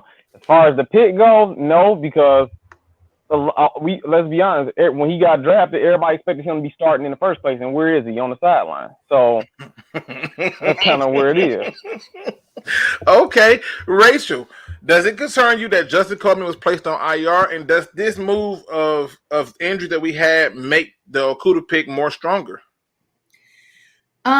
It definitely concerns me considering it kind of looked like they were going to use Justin Coleman the way that he should be used. I mean, it'd be less concerning if they were playing him outside and stuff like they were last season, which wasn't really working. But I'll say how that relates to the Okudah pick is that it makes that pick seem luckier because, I mean, if there's people out there believing that, it seems a little bit more fated. Not that they could have known what was going to happen, but I think it makes that pick look a little bit more lucky now that you have Justin Coleman down. And will it be better on the field? Who's to say? But I guess I'm glad that we have an option that could be promising. Okay, J-Mo, with Justin Coleman being placed on IR, does that concern you? And does these amount of injuries that we have at cornerback, does that make this pick of taking Jeff Okudah 3rd overall more stronger? It will 100% concern me with Justin Coleman down. That's not good at all. I'm very scared about it. And just having Okudah, well, no, because he's not on the field. And then we have to actually see what he does on the field because we don't really know if he does go out there. We don't really know if it's going to be good or bad. So until I see some evidence of that, I can't say it's a good thing because he could go out there and be Swiss cheese or he could go out there and be Del Revis. We don't know. But not having Coleman, that's just not good at all. Okay. Let's bounce it on down there to you, Real. Does this concern you that Justin Coleman is out, and does this make the Jeff Okudah pick more stronger? I don't think it makes the Okudah pick stronger, no. But it definitely concerns me that Coleman's gone for sure. We paid him a lot of money. That's a lot of capital invested in our cornerback unit, and it's basically going to waste because we're not using that in other places. And it sucks because he's a great slot cornerback, and honestly, he was playing pretty well on the outside snaps that he had in against Chicago as well. So honestly, yeah, it's very disappointing. And honestly, it just feeds into this narrative that like any kind of defenders of Patricia will have, where it's like there's still excuses on the table. Like what if we saw a full Chicago game with all of our cornerbacks in? You know what I mean? Or what if Jamie Collins didn't headbutt a ref and get ejected? Like, would he have made a difference on a single play? Because there's such a strange series of events that happened that made us lose. So I think it's definitely concerning. All right, let's talk to you, Jim. What are your thoughts? I mean, are you concerned with the Justin Coleman being placed on IR? And does this make the Okudah pick more stronger in your opinion? I'm concerned with all the injuries at corner right now. You forget that Trufant went out in that game too. We don't know what his status is. He's not on IR, but is he going to be ready for next week? We also have Coleman on IR. But do I think that it makes the Okudah pick stronger? No, because what does Bob Quinn have, like future crystal ball or something to see that all these guys are going to go down? No, I still think it was the wrong pick, and I'm still going to say that. You know? Now Roche says, by the way, Simmons was bad week 1. Who was you watching? Who was you watching? This dude was going head to head with George Kittle. Where was he bad at? Am I crazy? I gotta go. I haven't been able to like sit down and watch that game. I really want to watch it. I'm glad he had 3 tackles. He had 3 tackles. I was actually looking at that game and I was like, why didn't Kittle do anything? Was he really manned up with Kittle the whole game? Dude, they had him. Kittle did not have a good game, and I thought it was unusual. They had him from the jump, following Kittle everywhere. He did not have a bad game. No way. He did not. So that's some big dog.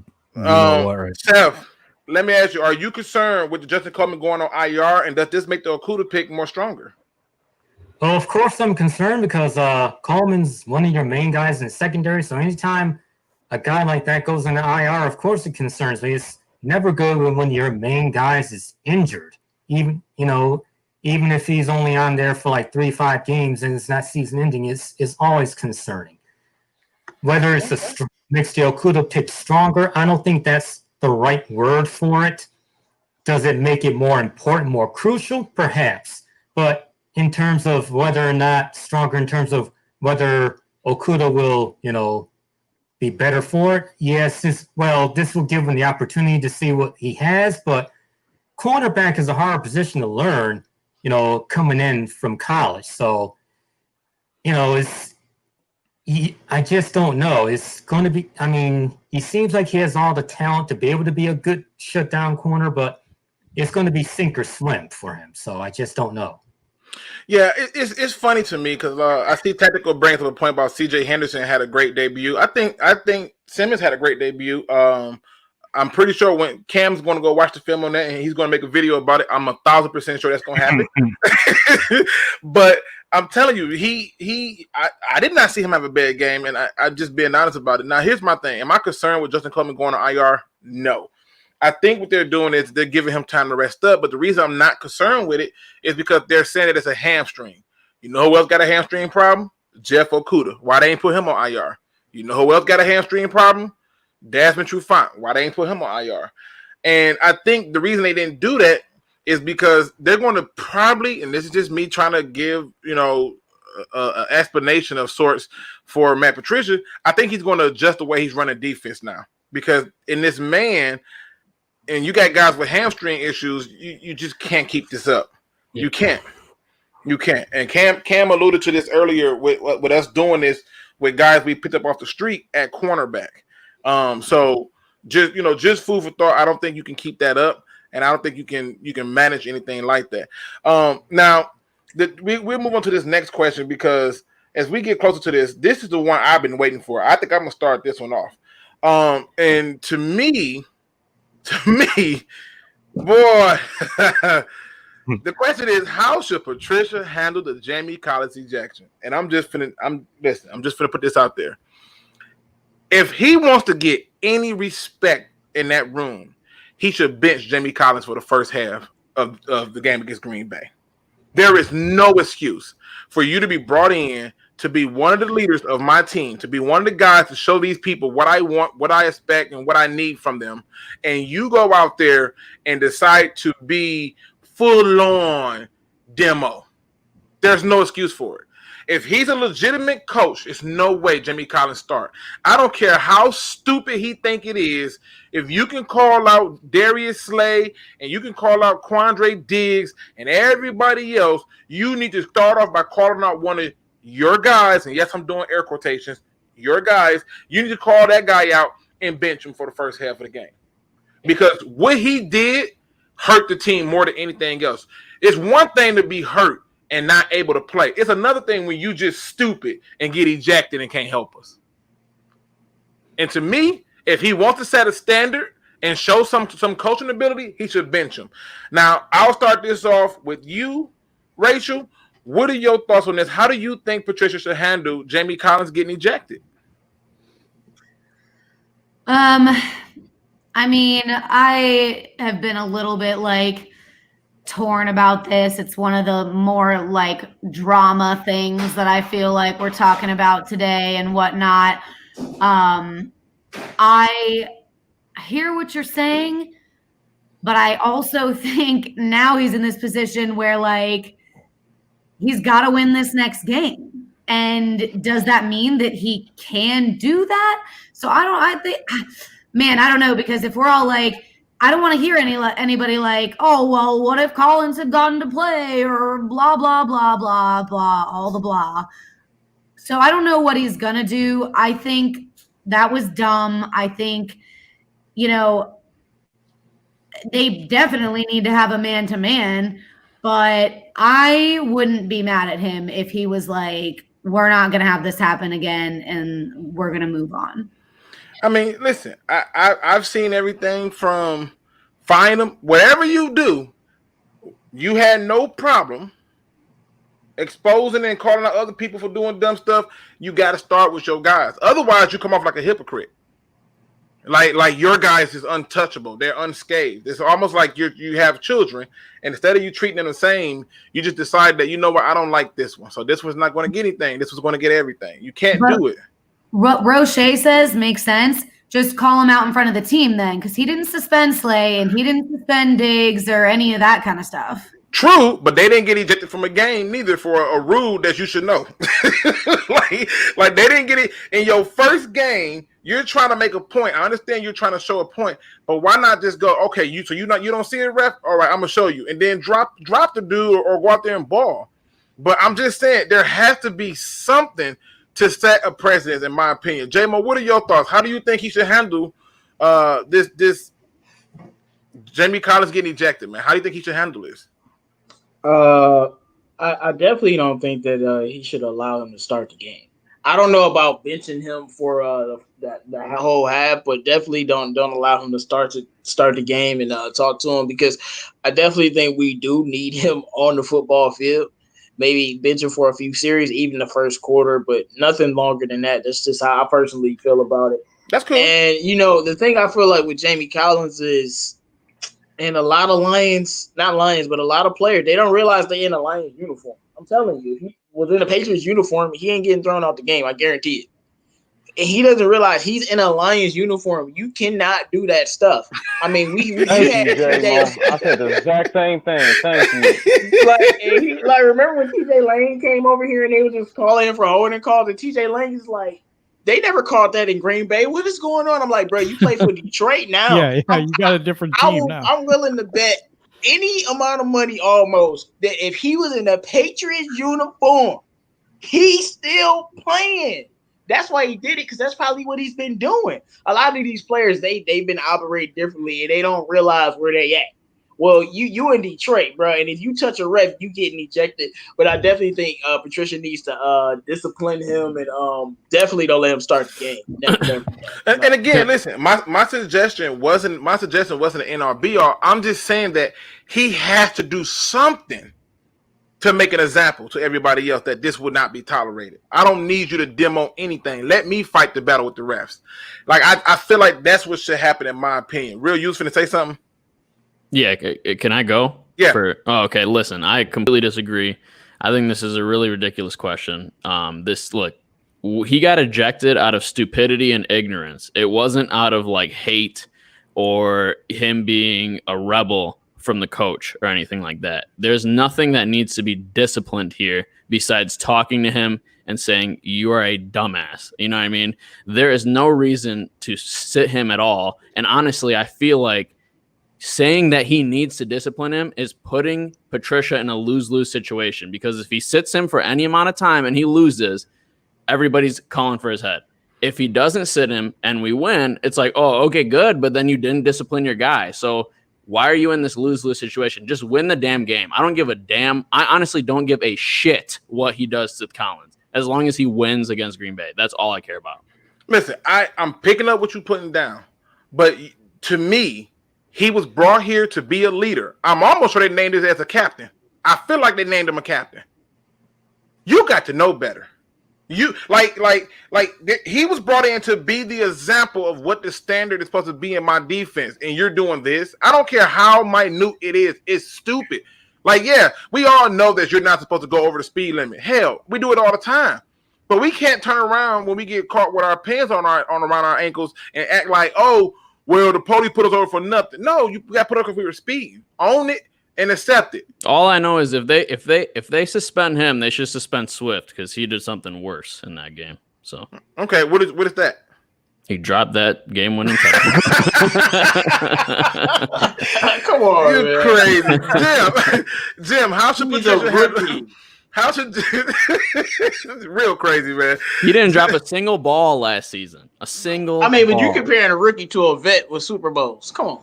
And you got to keep in mind that rookie was used very sparingly. Why put him in the most pressure point of the game? I'm gonna leave that alone. Jim, how should Patricia handle Jamie Collins' ejection? I would say make him run laps, but you got about 6 hamstring injuries, so I don't think that's no, right. Being for real. I'm with Real on this. I'm like, yeah, it's a really stupid move, but I don't think he was doing anything malicious. I didn't think he was trying to do anything hurtful to the referee. I think the referee got butthurt, to be quite honest about it. I'm like, really? He's trying to show him what was going on, and he bumps into the guy. It's like, really? I mean, yeah, I think he needs to be smarter than that, but let's not sit a player when you probably can't field a team because of the injuries that we keep getting. Hey, Jim, I think the ref had to tell him, bro, you in a Lions uniform now. Right. He thought he was in New England still, you know? Let's go over to you, Seth. Seth, how do you think Matt Patricia should handle Jim Collins? Lord Jesus, Jamie Collins. How do you think he should handle Jamie Collins being ejected? I miss Caldwell too, by the way. Anyway, to be honest, I didn't watch the whole game. I watched when they were up 26 and then 23-6, and then they just choked. So I didn't see the original incident. I only watched the video like maybe a couple hours ago, and I just did not. It was puzzling me. So I'm glad, Jim, you shared that insight, because I did not know what in the hell he was doing. Like, it seemed like complete. Okay, why do you drop your head down in front of your ref? I mean, what was going through your mind? How stupid can you be? But okay, so he's trying to show the ref what happened, but still, how can you be that freaking idiotic? So if I'm Matt Patricia, I would just be like, what the hell were you doing, man? Just chill him out real good and move on. I don't think it was like a real big deal. Like, he should be suspended or even benched. Just a good talking to and talk to the rest of the team. Just don't do stupid crap like that again. Okay, Cam, I want the coaching perspective and I want the fan perspective. What should Matt Patricia do with the Jamie Collins being ejected? Yeah, I'm like watching the play because I saw it and I had to go back and like take a look at what happened. I'm not really sure why he's angry.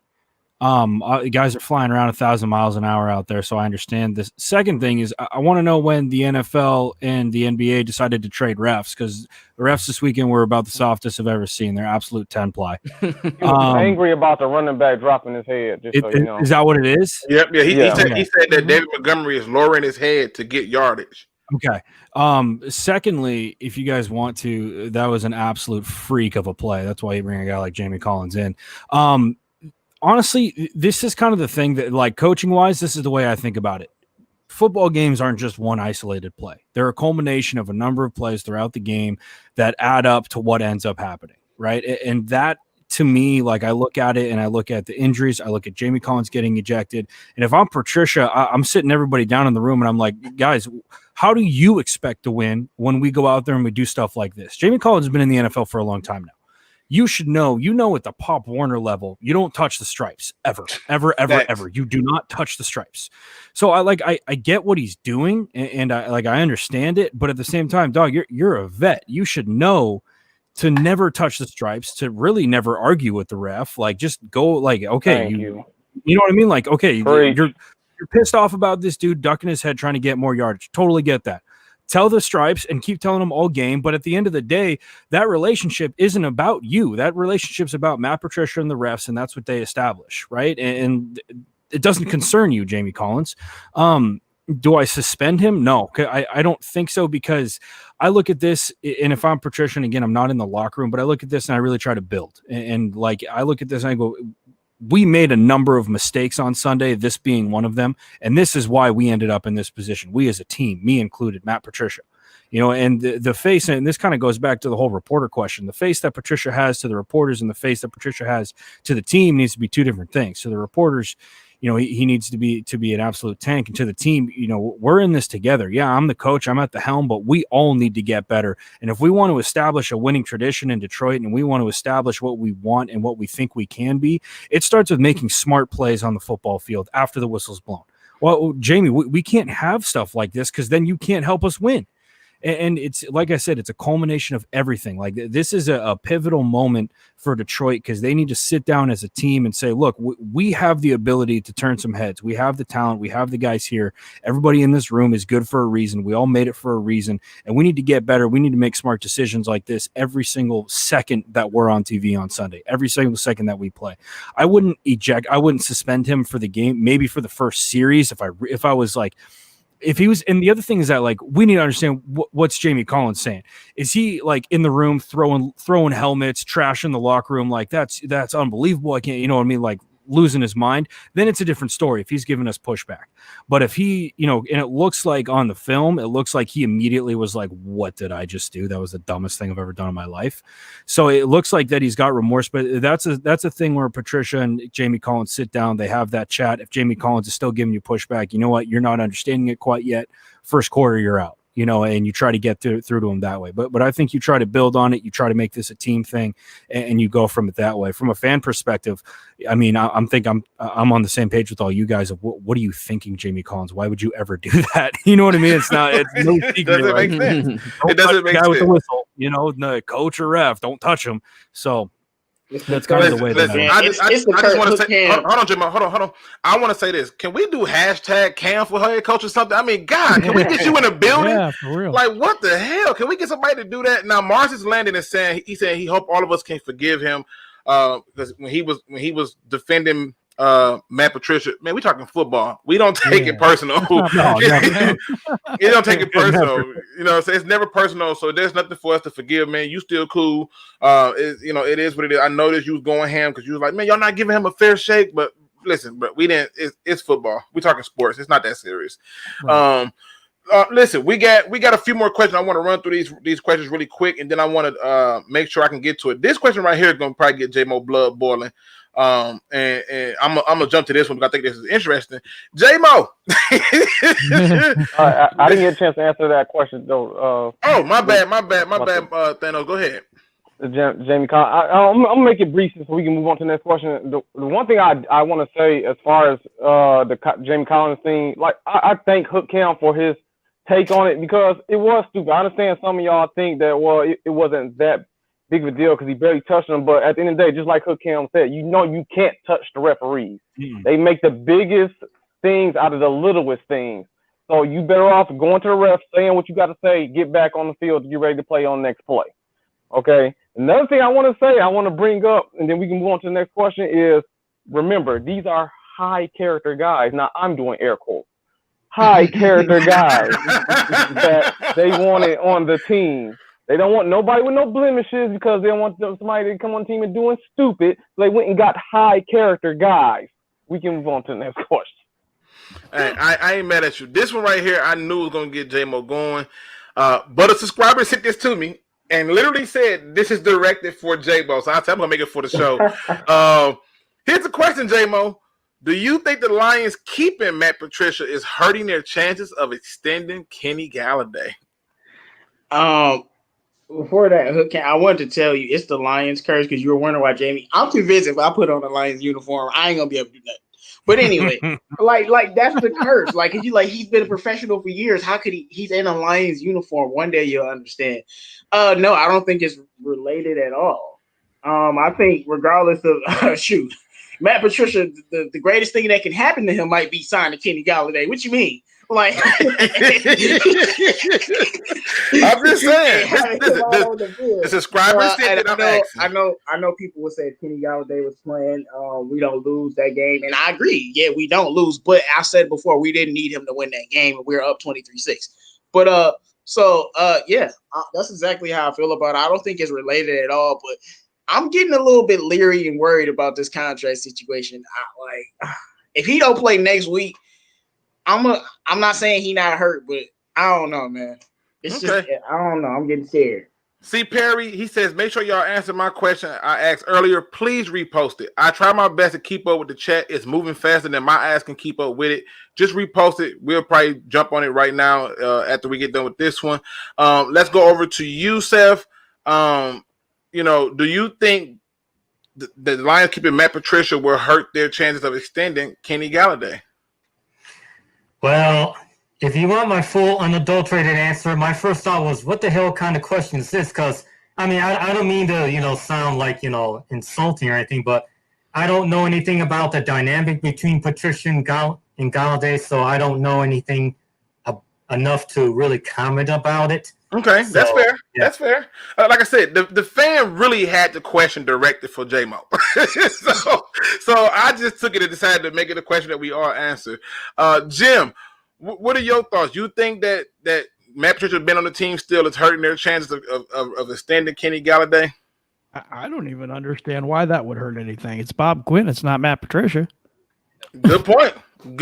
Makes absolutely no sense whatsoever. It's Quinn's job to go and get the players and extend them and put who he feels should be out there. I think, does Patricia have some input? Yeah, but he's the general manager. I don't think it matters who the head coach is. Real, what do you think? You think that Matt Patricia being here is hurting their chances of extending Kenny G? I would think maybe, if this was a few weeks ago, I would have said maybe, because since it's such a hot seat year, maybe they don't want to make any big long-term deals before there's a new GM or something like that and a new regime. So maybe, but they just extended Taylor Decker to a huge contract. So why not Kenny Galladay? So I would say no. Okay. Rachel, what are your thoughts? You think with Matt Patricia being here is hurting their chances of extending Kenny Galladay? No, I'll keep it short and sweet. I think there are other things that are probably hurting those chances, if anything, but it's definitely not whether or not they keep Matt Patricia. Okay. Motor City THANOS, do you think Matt Patricia is hurting Kenny Galladay's chances for an extension? No, I don't think it is at all. I don't really think it's connected. The only thing it's hurting is my health because it's keeping my blood pressure up. I hear that, man. I hear that. Cam, do you think the Lions keeping Matt Patricia is hurting their chances to extend Kenny Galladay? I wouldn't imagine so. I don't think that there's that head coach / GM position with Patricia. I would imagine that it's all about just make sure the numbers done. I know Matt Stafford restructured his contract. Someone else just put that in the chat. I hope they do, because KG is an absolute stud. But I don't think that Patricia being there hurts their chances. But again, you don't really know unless you're in the locker room. And I'm not trying to hint at anything. I'm just saying you don't really know. You know what I mean? You don't know if. I just can't see.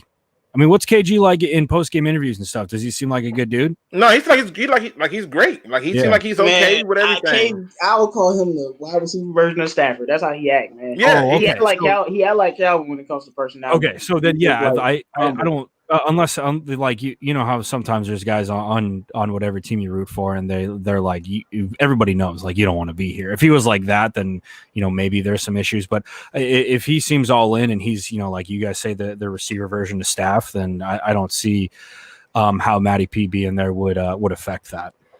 Yeah, I agree with everybody on the panel. I do think though that's probably why he didn't play. I don't think he's going to play even if he is hurt until he get that extension. That's just my belief. If he don't play this next week, I'm gonna be like, yo, he's sitting out, bro. Like AR-15, he just won the game, and he like, I want to leave. Like, what type of stuff? Yeah, people Like, want to these get paid. receivers not They're playing no not more. risking it. Yeah. Ramon Nue say, what do y'all think about Stafford restructuring the contract for Kenny G? That's what I thought he did it for. I thought the restructure was for him to get Kenny G in to make another move. I believe we addressed this on the Sunday's pregame show and postgame. I believe we talked about it. But that's what we thought that he was doing, was trying to get more money to get more help and stuff in here. This next question came directly from Motor City Thanos. He says, would the Lions be able to turn it around and score and get stops late in games? We'll start this off with you, Motor City Thanos. What are your thoughts on that? Really, at the end of the day, it depends on coaching decisions. I think the reason why we hurting as bad as we are late in games is because of decisions that our coordinators are making and our coaches are making. If they make better decisions in these crunch times, I think we will win a lot more of these games, because if you look at our roster from top to bottom, you can't say the Detroit Lions suck because they don't have talent. So at the end, even with some of our injuries. So I think that really falls on the coordinators. Like y'all was saying about the running plays earlier. If you quit running the same damn running play over and over again, then maybe you might actually get some yards when Adrian Peterson ain't out there. Yep, for sure. Yeah, I think what I'm gonna do with this question, instead of the whole panel answering, because we on press for time, I'm gonna hit on certain people who I think will have a good point. I think we all have great points, but Jim, what are your thoughts? I mean, do you think the Lions can turn it around and actually start putting some points up and getting stops late in the games? I would think so. I don't know. I mean, we've had this for 2 years now, pretty much same thing over and over again. I don't know. I think they have to fire the coach. I just do. It comes back to getting any better. It really isn't. No complaints there. Rachel, what do you think? Do you think that they could turn this around, start scoring points late in the game, and getting stops? I'll keep it short and sweet, and I'm gonna say yes with an asterisk, because I like that.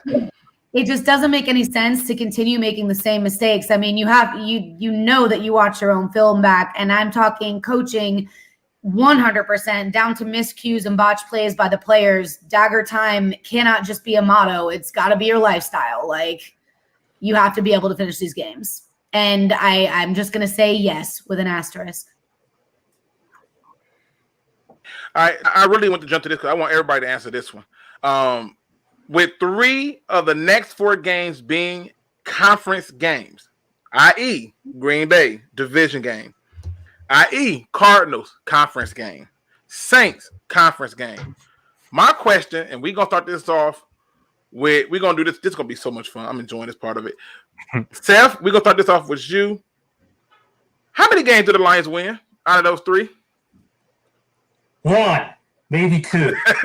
Because, first off, they'll probably win at Green Bay because we've gotten good at winning. The Lions have gotten good at beating the Packers, even in Green Bay, when it doesn't freaking matter. In non-playoff years. So, yeah, they'll probably win at Green Bay.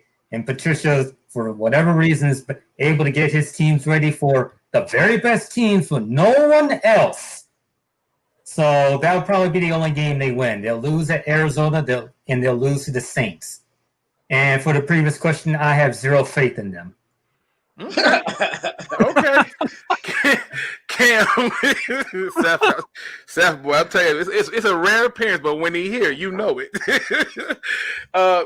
Cam, I mean, 3 of the next 4 games are conference games. How many games are the Lions winning? I really wish that I was like doing a live show with you guys and we were all together so I could give everybody a hug, because we all need a hug here. We do, but not from you. Yeah. I think they go 2-2. I think it's going to be. I think that they beat Arizona. I think they beat Green Bay, and I think they lose to New Orleans. The Lions, and I've been saying this since the offseason with you guys, the Lions are not far off. They really aren't. And we have to understand how much they were missing in this game. They go and they sign Vaitai to a fat ticket. He's out. KG is not playing. Okuda's not playing. We lose 2 more corners during the game. We get Jamie Collins ejected midway through the game. There was so much that slowly went against Detroit throughout this game that it just mounted, and next thing you know, they're playing shorthanded, and then you're running a game plan that you expected to run with your starters, and those guys aren't in, and the guys that you have in aren't playing to the level that you expected. Do I think that they can do it? Absolutely. I think that they can go and beat Arizona. Arizona just rolled over they didn't roll over San Francisco, but they just beat San Francisco. They're feeling good. That's going to be a phenomenal game. I really think so. I think it's going to be a challenge to keep Kyler in the pocket, to really prevent him from extending plays. But Patricia has schemed against guys like that before. Unland schemed against guys like that before. That doesn't necessarily, that's not an end all be all. The game against the Packers, I think that everybody's going to have the Packers really, really high going into this next week, but we all have to acknowledge the fact that the Vikings basically scrapped their secondary and they went out there with rookies and young bucks, and there was no right decision those coaches could make. You're going to play off, A-Rod is going to pick you apart. You're going to press, okay, receivers are going to get off the press, so we're going to target Devontae Adams. So I think they go 2-2. I think there's a good chance they go 2-2. I still have faith in the Lions to get this thing done. They've got a lot of talent. They're piecing things together. And one thing I do want to add, and I know there's a long-winded answer, but one thing I do want to add, the addition of Adrian Peterson, not only from a running the rock perspective, but from a leadership perspective, I think is going to speak volumes over the next few weeks. On Twitter, for some reason, I don't know how I ended up seeing it because I don't go on Twitter very often. I go on Twitter on Monday. I see a picture Adrian Peterson posted with something to the effect with the caption of, "Tough loss. We're going to get through this. We're going to be okay." And I think that in a locker room and that in an environment like Detroit's been in is going to be so huge for this team. I think that you have an absolute legend like AP. I think that his leadership in the locker room is going to really, really help this team and help right the ship for these guys. I think that they're going to go 2-2, and we'll see what happens from there. Okay. Motor City THANOS, how many of those games you think they win in the next 3? Okay, run the teams by me again. Green Bay, Arizona, and the New Orleans Saints. Well, out of those 3, I say if I'm betting my money, I'm saying 1. But if I'm being generous, I'll say 2. I say they beat Arizona and they beat Green Bay. Okay. I don't see them beat New Orleans at all. Like if the Lions played up to par, I'd give them a chance against New Orleans. But considering our history, I'm gonna say no. Okay, Real. How many games you got them winning out of the next 3? Man, Hook Cam has me selling me fake dreams, man. I don't know. I've been there too many times, man. I've been there too many times. It's just, man, you lose this game, which is the most winnable game out of all the games you just named. You know what I mean? So you already lost this game. But like with Stafford there and this, running game that we finally have, especially without even Vaitai being there and the threat of Galladay, deep down the field. And our offense was still that great. I feel like we can be in any of those games and we can beat any of those games. But because with the Lions and because we lost this game, I feel like we're probably only going to win, one of those games, maybe. Okay. All right. Let's go over to you, Jim. How many of those games do you see them winning in the next 3? We got the Packers, Cardinals, Saints. I have this all figured out. 1. Oh. Hey, let me tell you why. I'm going to tell you why. Okay, wait. No. I'm going to explain all this. We go to Green Bay, the refs will screw us, and we already know it. Arizona, right, will beat us. And then the game we're not supposed to win is the Saints. That's the one we'll win. And that's the only game we got at home. That's the only other home game. That's the Lions. The one you don't think they're supposed to win, that's the one they win. Wow. Jim, here's the thing, man. We have to go 2-2, so that way they build us our confidence again. You know what I mean? No, yeah, I don't see it happening. That's what I've been saying. Wait till you get to me. That's what I've been saying. Rachel, what are your thoughts on this? Basically what Real said was kind of my answer is that I think they're going to go 2-2, and there's a real reason, but it is definitely because they're going to be like, look, you guys, like maybe, but I really think crazier things have happened. The Lions have been and still are, I would guess, very guilty of playing up to the good teams and down to the bad, a mediocre team masquerading as either or, but for some reason last season, and I was kind of looking at this before the show. Matt Patricia's defense may not have worked on everybody, but Rodgers has really struggled against it. and I don't know why. Both games last season were so close. So I, for one, am definitely not surprised getting a W there. After watching the Saints, I'm like, yeah, that might be the game, but gosh, I'm way less confident. I give them maybe that second game at Arizona just because there's no way they want to tie or lose that one, but they're going to go 2-2 because they're like, you know what, you guys, maybe you can believe in us. Okay, listen, I'm not going to kill you. J-Mo, really quick, I hate to kind of rush you, but really quick, I want to get to the questions in the chat. How many of those 3 games you got them winning? Look, man, I feel like it depends. I'm with Rich. I think they're going to beat Green Bay, and I already told you I don't care if they do it. Because I think Aaron Rodgers struggles with them a lot, and I think we'll get up for that game. And if Kenny Golladay plays, but my thing is, it's the Arizona game. If we beat Arizona, I think we can beat the Saints. I told y'all we got to go 3-1 if we want to even think about making the playoffs. But my thing is, after whatever happens with Green Bay, we lose. Obviously, we starting off 0-4. No, we'll beat the Saints, like Jim said. But if we beat Green Bay and beat Arizona, it could be 3-1. But I'm gonna go 2-2, and all you Lions fans will be bloviating, and we'll beat the Jags, and then we'll lose the next 3 games. Don't forget I said it. Okay, all right. So C. Perry question is and I'm gonna bounce this around, so everybody's not gonna get these questions. So I want to kind of give everybody a chance to get their own individual response. So this question is, believe it or not, I'm going to start this directly off, going directly to you, Jim. And he's saying, have y'all all ever thought that Stafford doesn't want to leave? He likes his coach, and that he absolutely buys in. Why y'all having on Quin's tenor? If I misspell anything, y'all ass have made me.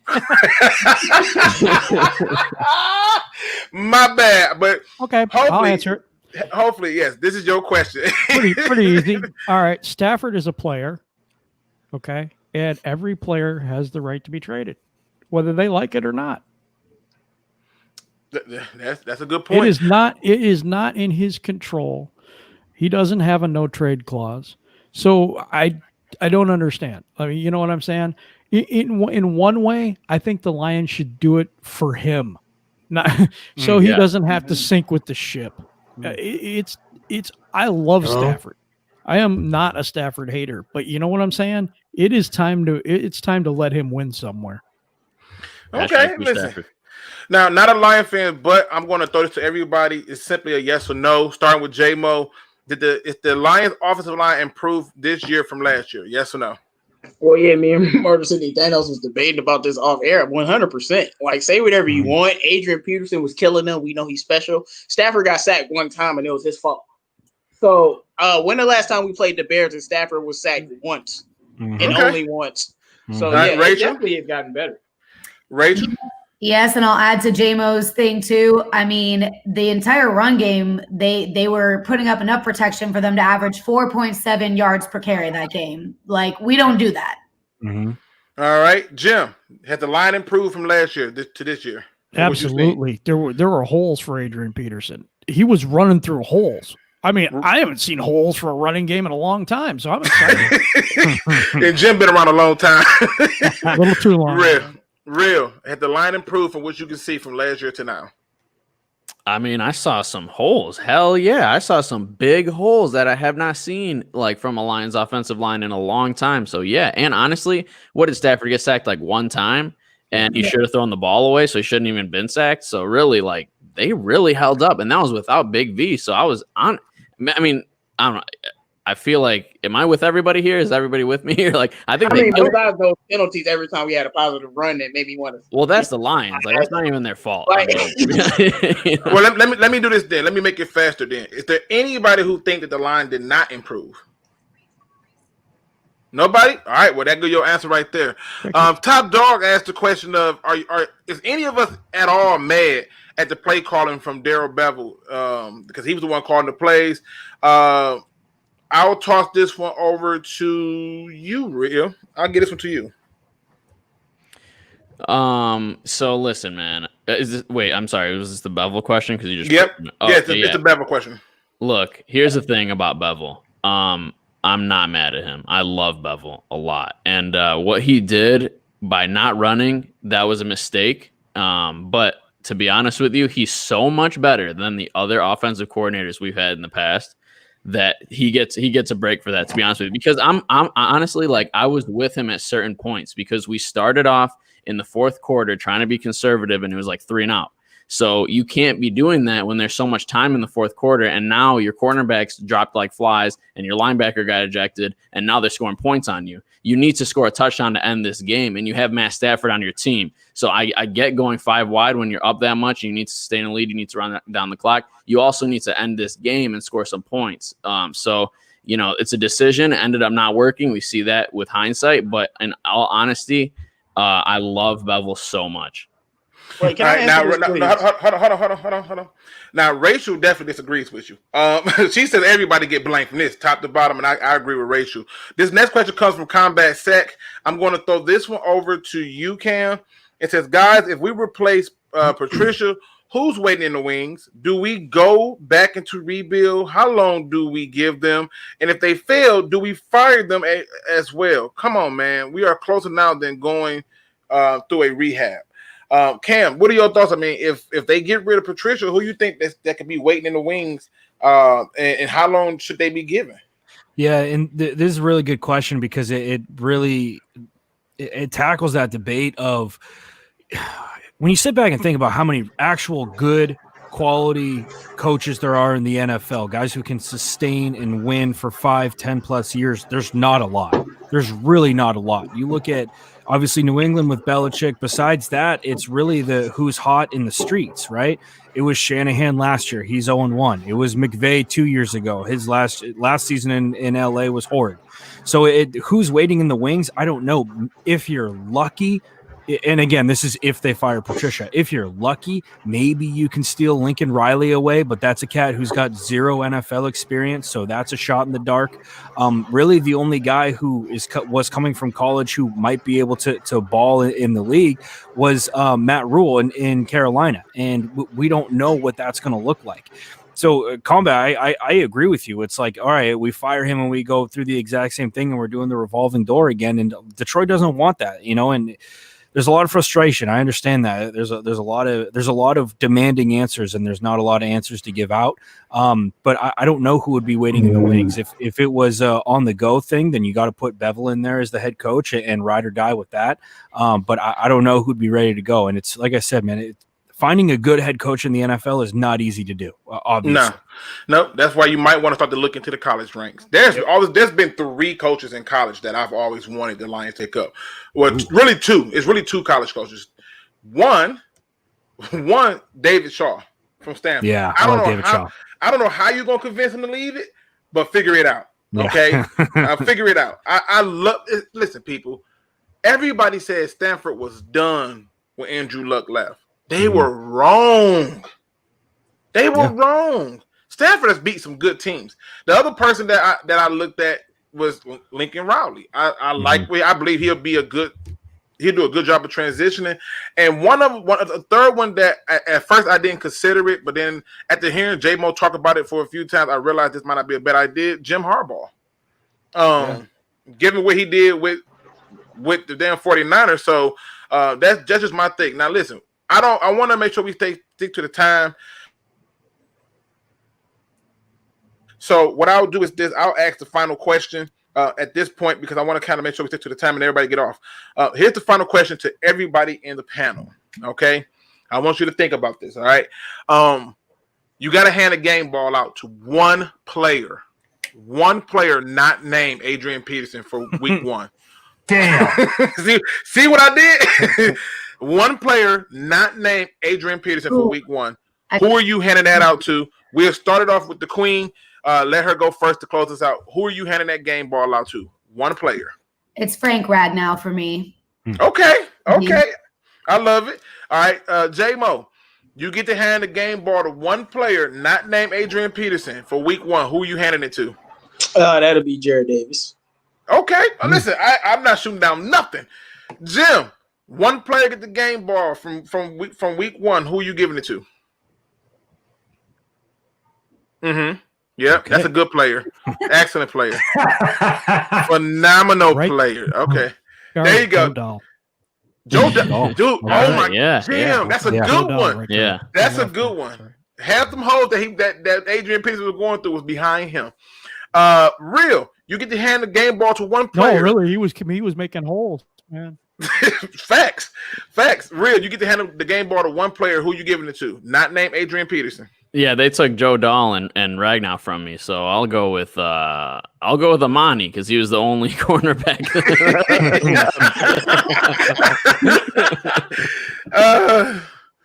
All right. Let's go to you, Motor City THANOS.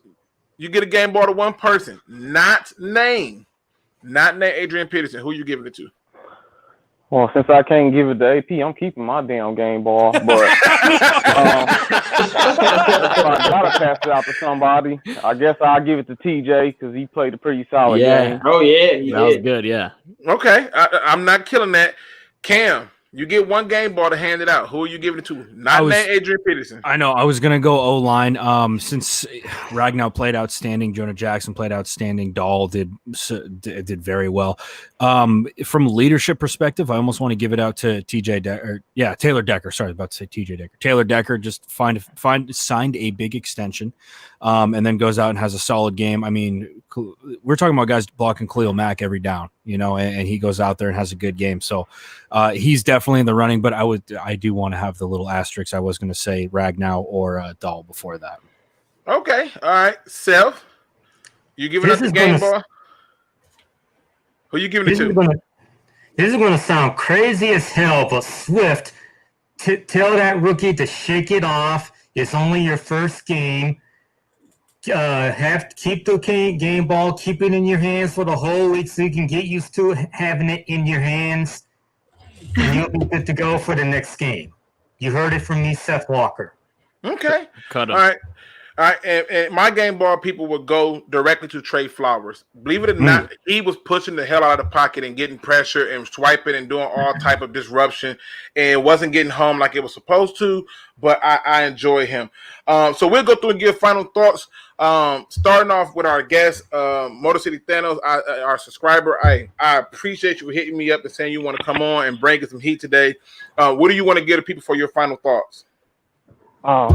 Man, everybody go grab a Bible and hope and pray that we do better than last year. Get your ass to church, people. I mean, and pray for me because, like I said, I've said it many times, and I keep saying it every time I come on. I work in bear country, so I'm surrounded by them fools, and I gotta hear it every single time we lose to them. Bears this, bear down, bear down. And I'm like, yeah, bear down because we shot them. Let that be the case. Okay, I hear that. All right, then we'll get a final thought to our residential new Lions fan and coach and, man, all around awesome person, Cam from the Hood. Cam, what's your final thoughts for the people? First and foremost, thanks for having me on, fellas. Always a ton of fun talking with you guys. We're a lot of hurt souls here. I'm talking as us as Lions fan because I identify as a Lions fan now. There is still hope. You can build around this, not build around this team, but you can build from here. And this isn't a death sentence for the season. I know J-Mo is punching walls in his apartment or wherever he lives right now. Like, I feel for you guys, but look, first and foremost, the fact that we can have a conversation, have differing points of view, and we can still have a phenomenal 2-hour live stream is absolutely awesome. But look, there's a long season left, man, and it starts with you got to go 1-0 every week. You got to beat Green Bay next week and go from there. Okay, all right. Now we'll bounce right on over to you, Seth. What are your final thoughts for the people?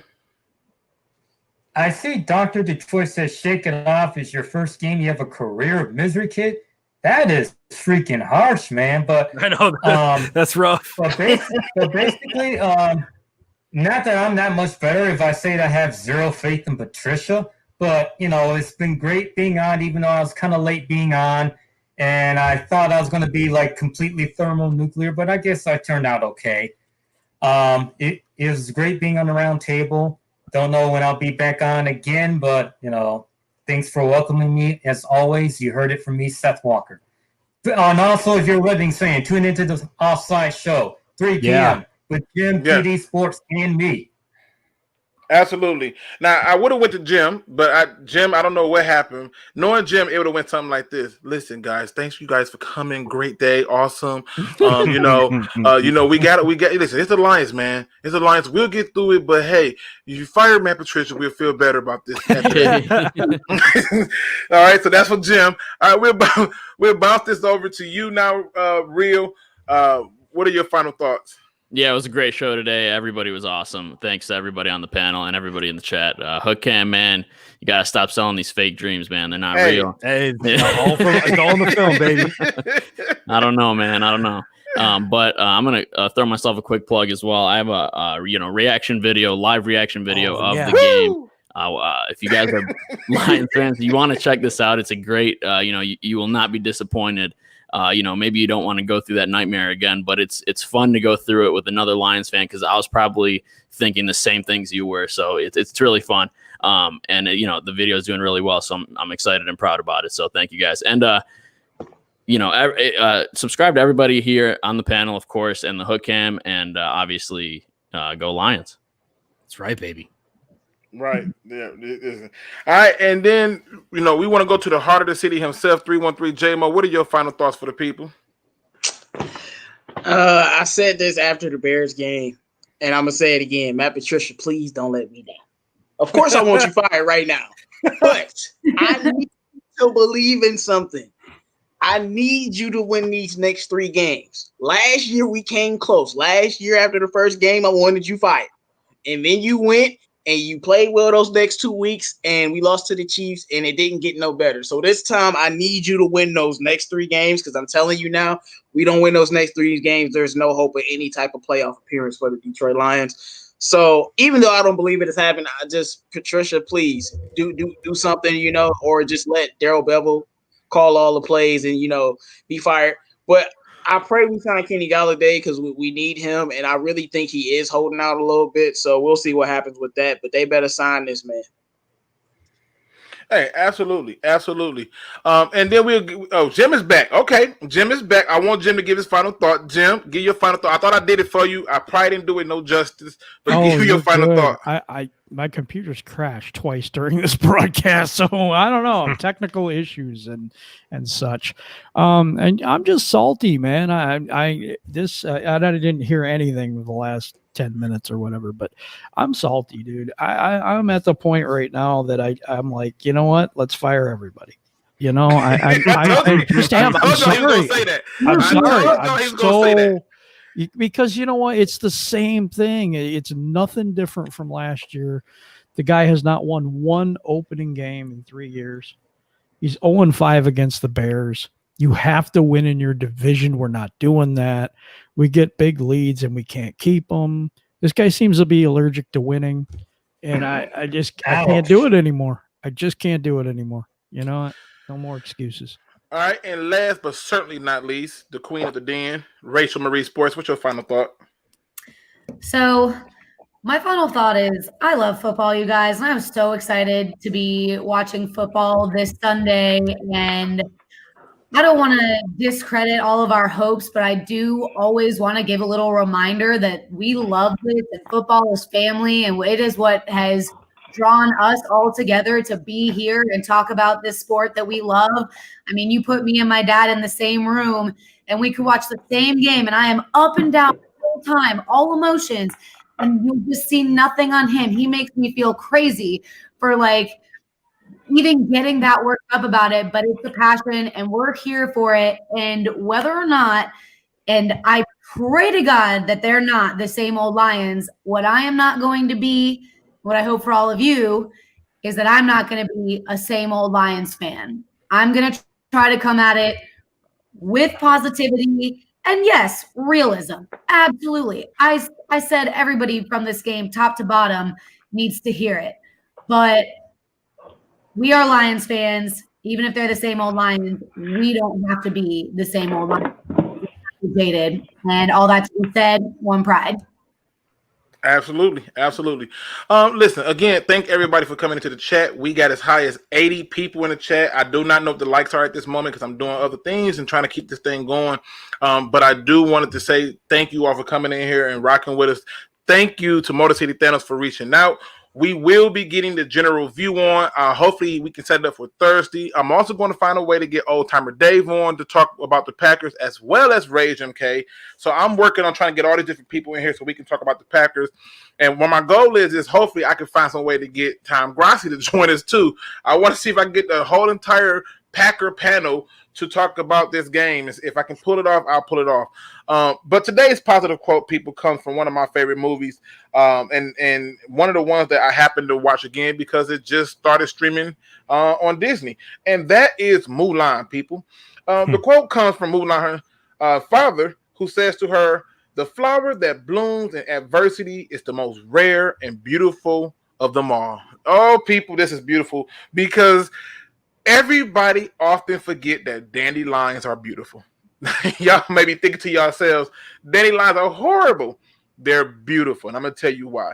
The flower that finds a way to pop up every single year that I know for a fact that I sprayed repeatedly with weed killer, and it keeps coming back with vengeance, is a beautiful thing. The adversity that it goes through to have a moment of life, that is a strength that is unmatched by any person. The gods, the Thors, the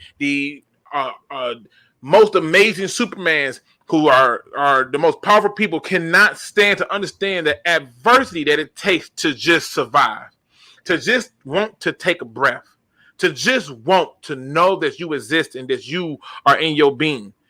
People, my lesson from this whole quote is be that rare flower, blossom, be beautiful, take that breath, and know that you are seen. With that being said, ladies and gentlemen, thank you for watching our show. Make sure you subscribe to all the members of the DSA. Definitely check out my man, the Hood Cam channel. Put some respect on that name. And check out all the latest videos as well as Reels reaction, because I promise you will laugh. And with that being said, don't be no chump. Please do your research. We are out.